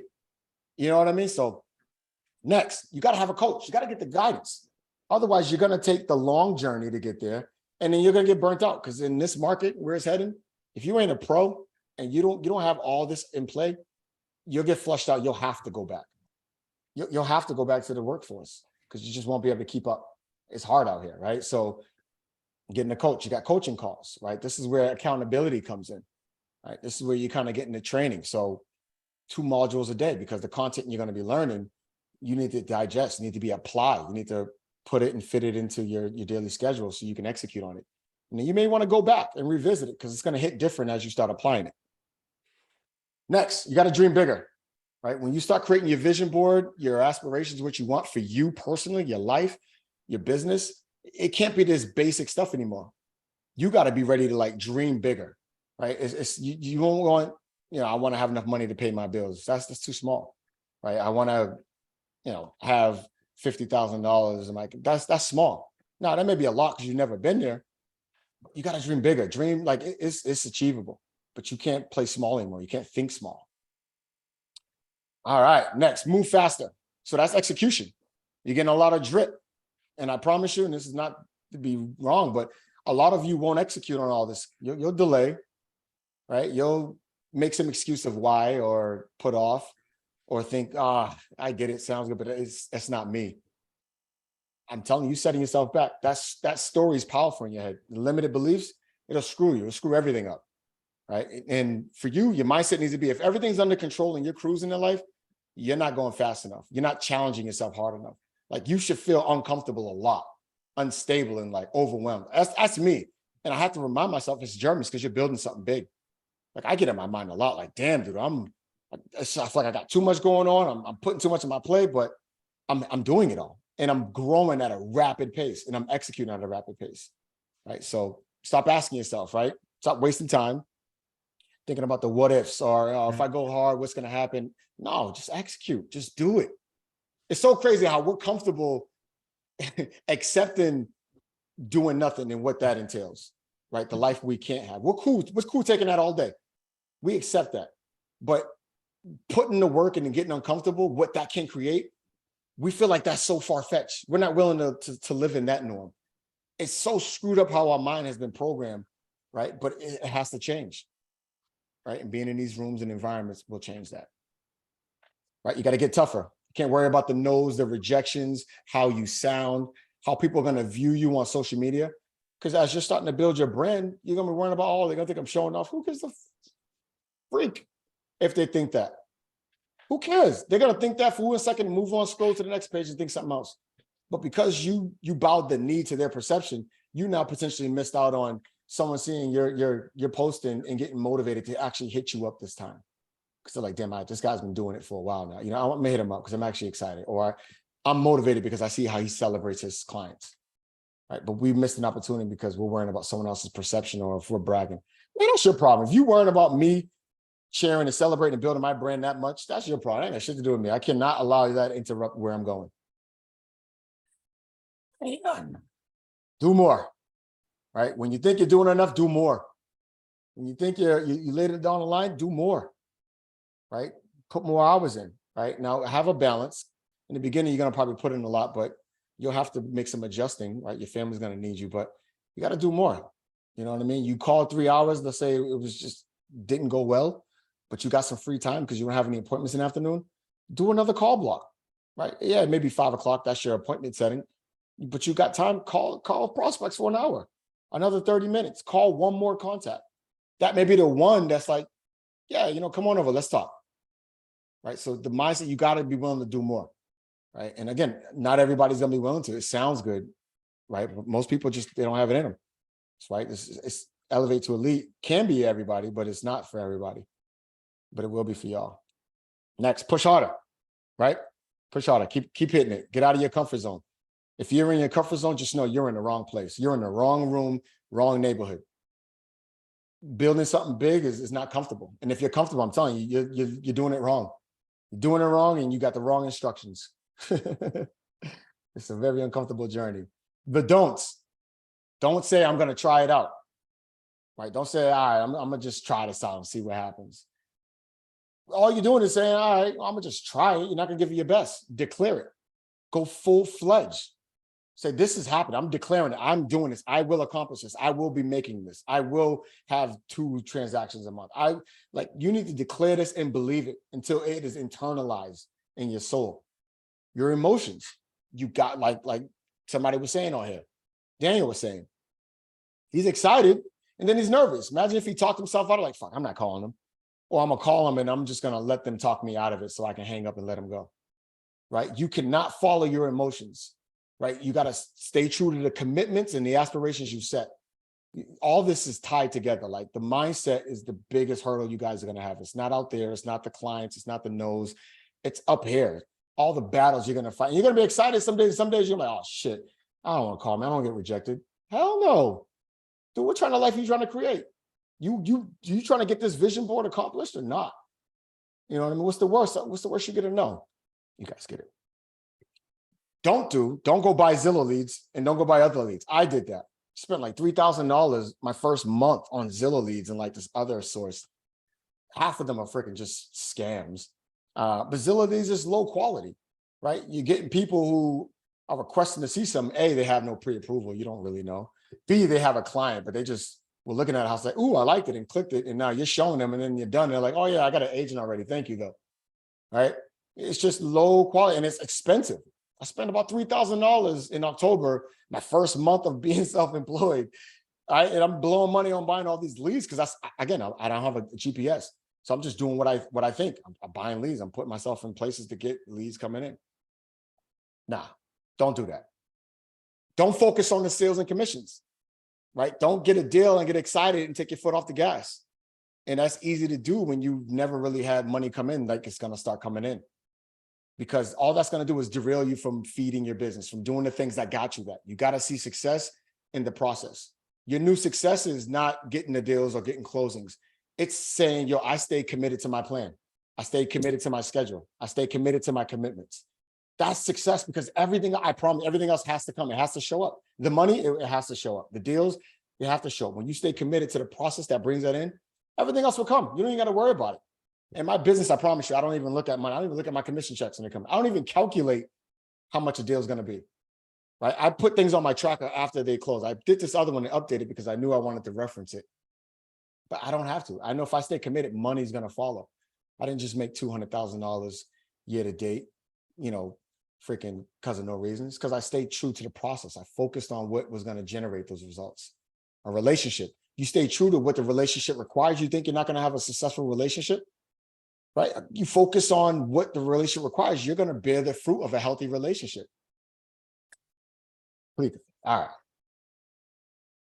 Don't ignore your schedule and put it off. Don't ignore creating your vision board. Don't not follow your schedule. I get there's going to be distractions. You got to completely lessen/eliminate distractions from taking you off course. And it's easy. You're going to easily try to find excuses of why, oh, this guy said he can only meet in the morning or inspection. No, it's non-negotiable. You say you're going to get up at 6 in the morning and work out? Get up at 6 in the morning and work out. Share that with your wife. Tell your wife what you're committing to so she holds your ass accountable. The days I don't want to get up, my wife tells me, yo, get your ass up. She'll tell me 30 times, get up. So this is what kings do. Kings don't keep their commitments, huh? Her calling me out like that holds me accountable. But that's why having a partner like that is so fruitful, and sharing your commitments with people you genuinely care about. They're going to hold you accountable.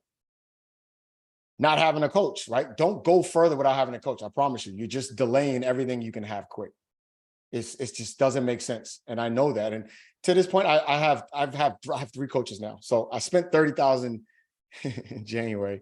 Then I spent another $15,000 with this other coach for business tax strategies and like all these other avenues, right? So that's up. And then I went to Atlanta for this seminar, and I got this other coach who's mastering me in a whole nother area. And that was $25,000 investment. Yo, I get excited about it now. And most people are like, what? This dude is crazy. I swear to God, these are real numbers. This is real. I'll show the transactions. I'm spending this money and it's coming back 10 times X because I see the value behind it. I would have never done this before. I would have never spent $1,000 to invest in a coach or a coach because I would have never saw the value. I took a chance, I trusted, and I see the value, and look what I'm creating.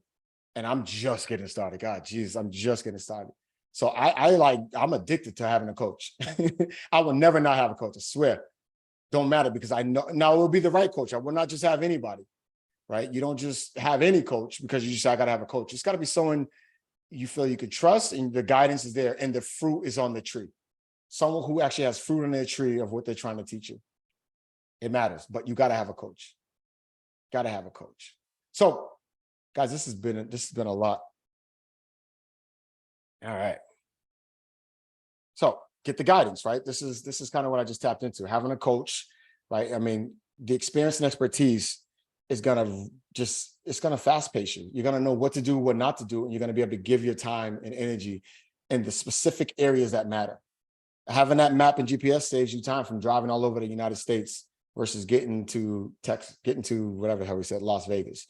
It's the GPS, right? And you're gonna build a structure that's going to feed a pipeline of business, not just getting a quick couple hits to satisfy some bills, right? We're building an empire. We're changing mindsets. Like the pouring in that's going to happen is it's unbelievable, right? So here's my invitation, right? I'm inviting you guys to the Elevate to Elite family, right? I poured into me, and I've sat with this significantly to where I knew my next steps was to create the environment and space to give people the opportunity to have what I had, right? And at a fraction of the price. But pour into people and give them that roadmap, right? And you got a lot of sauce here, and that's just a portion of the game, and you can already take off. You can already take off literally and run plays and just blow 6 figures away. You know, so imagine what you could do with real in-depth getting into the meats, right? Because we didn't talk about sellers. We didn't talk about how do you lead sellers to a decision, how to properly handle a listing, how to, like, all these components. There's so much that goes, the role playing, like there's so much that goes into it, and you will get to being a part of this family, right? So these are what you're going to do, right? Solutions to the fears of who and what you want to become, because I'm going to hold you accountable. Being a part of this family, it's just, there's no nonsense for anything less. And I don't want anyone who's not serious about themselves, right? Who's not serious about what we're going to create together. Right? This is a solution for realizing how easy 6-figure is. It's like I said earlier, it's a new norm. It's not something that's special. It's not highlighted anymore. 7 figures is it. Like that's the new, that's where I'm trying to get, right? Solution to transforming from an amateur to a pro. I got poured into, right? I have access, and I'm continuing to get poured into.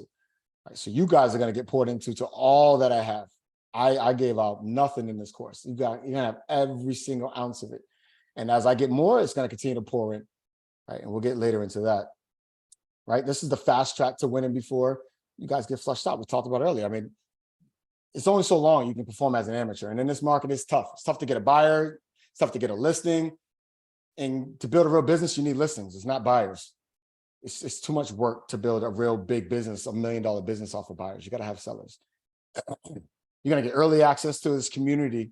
It's going to be kickstarting soon. So there's this Elevate to Elite private community I'll be kickstarting. There's also going to be a community for members who will be getting this and joining this community for the real estate course. So there's 2 different avenues of that, which we'll hide into.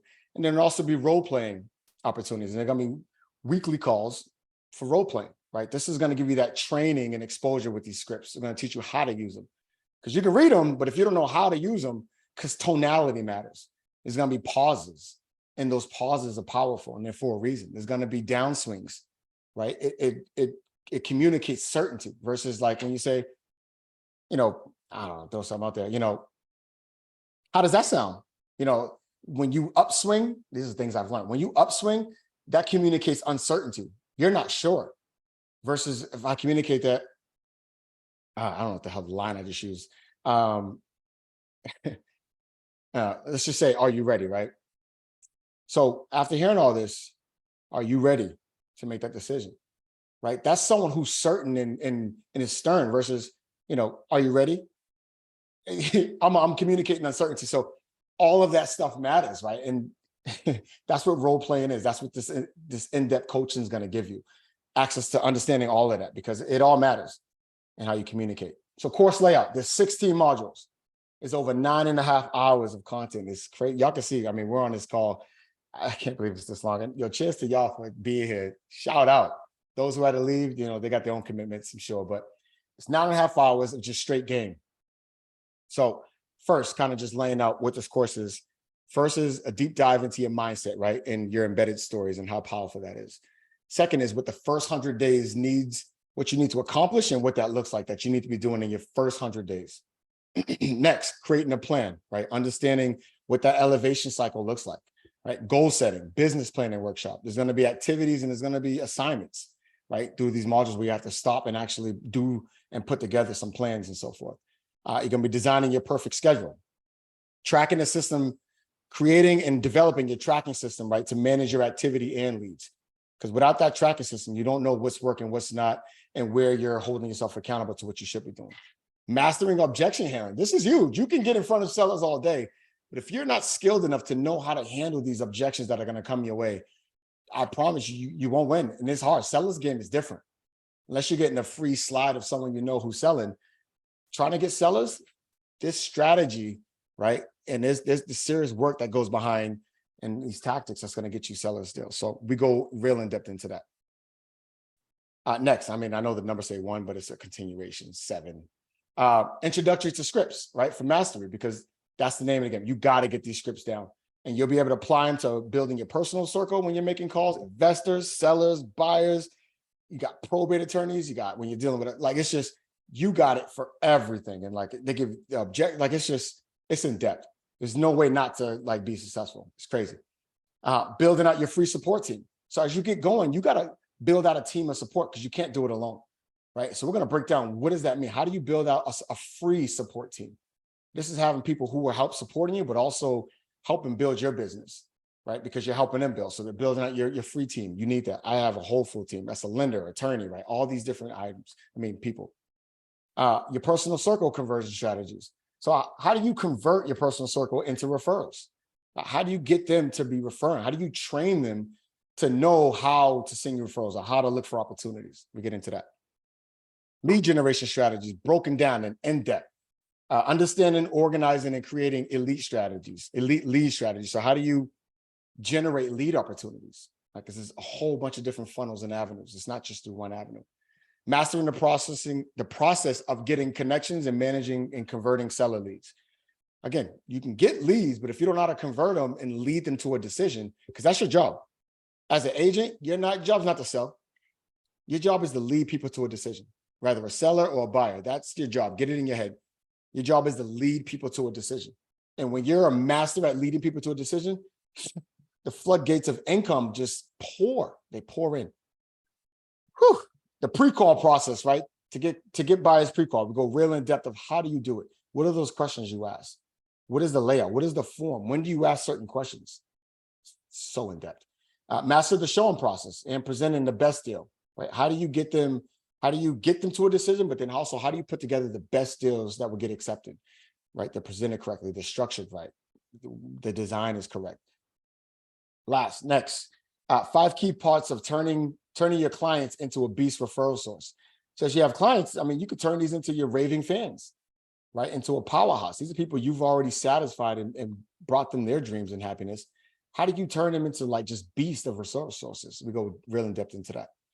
Developing a strong personal brand and marketing strategy. I love that piece. That's a part of what I do. And that's why I took on the Austin team. And I have, again, my partners here who are phenomenal with helping me take things to new heights. So what's something like this worth?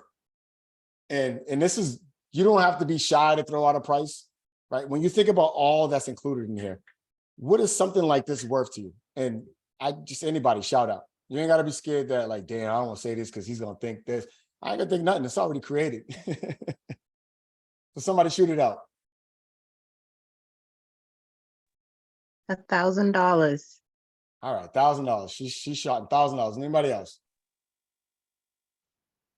Well, you paid 30 to get the other. Well, so you paid 30 to get to where you are. And also I've heard some people say you usually offer a course for 10% of what you believe a person could make. So if we're heading for 100,000 a year, 10,000 at least. All right, I like a logic. I like your logic. And it correlated to what I press. Who else? Is it Raquel? That I haven't said her name in a while. Raquel? Yeah, I'm here. I haven't heard from you. So what you think? Oh my goodness. There's no bad thing. It's just throw it out there. You ain't got nothing to lose. Be No, comfortable in your skin. No, I really don't. No, I don't. I mean, it's something like that. It's really priceless, but Right. like yeah, seriously, like I got some good information here for those past 3 hours. I mean, okay, I'll say 1,000. You know what I love? The nervousness behind this. And this was me, right? Yeah, yeah. It's like, I don't want to say something because I don't know. I'm scared to know. I want to know. I don't really want to know. I don't want to say this. And I get it. I get it, right? And, you know, I appreciate all you who participated. Daniel, I didn't want to hear from you too. We're going to jump in. Don't worry. We jump right into it. You on mute. He licking his lips like he LL Cool J. I can't hear you. You're on mute, brother. Oh, I think I heard something. Nah, you still on mute, brother.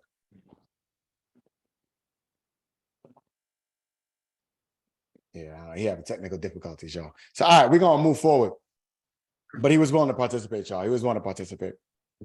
All right, so this is my coach.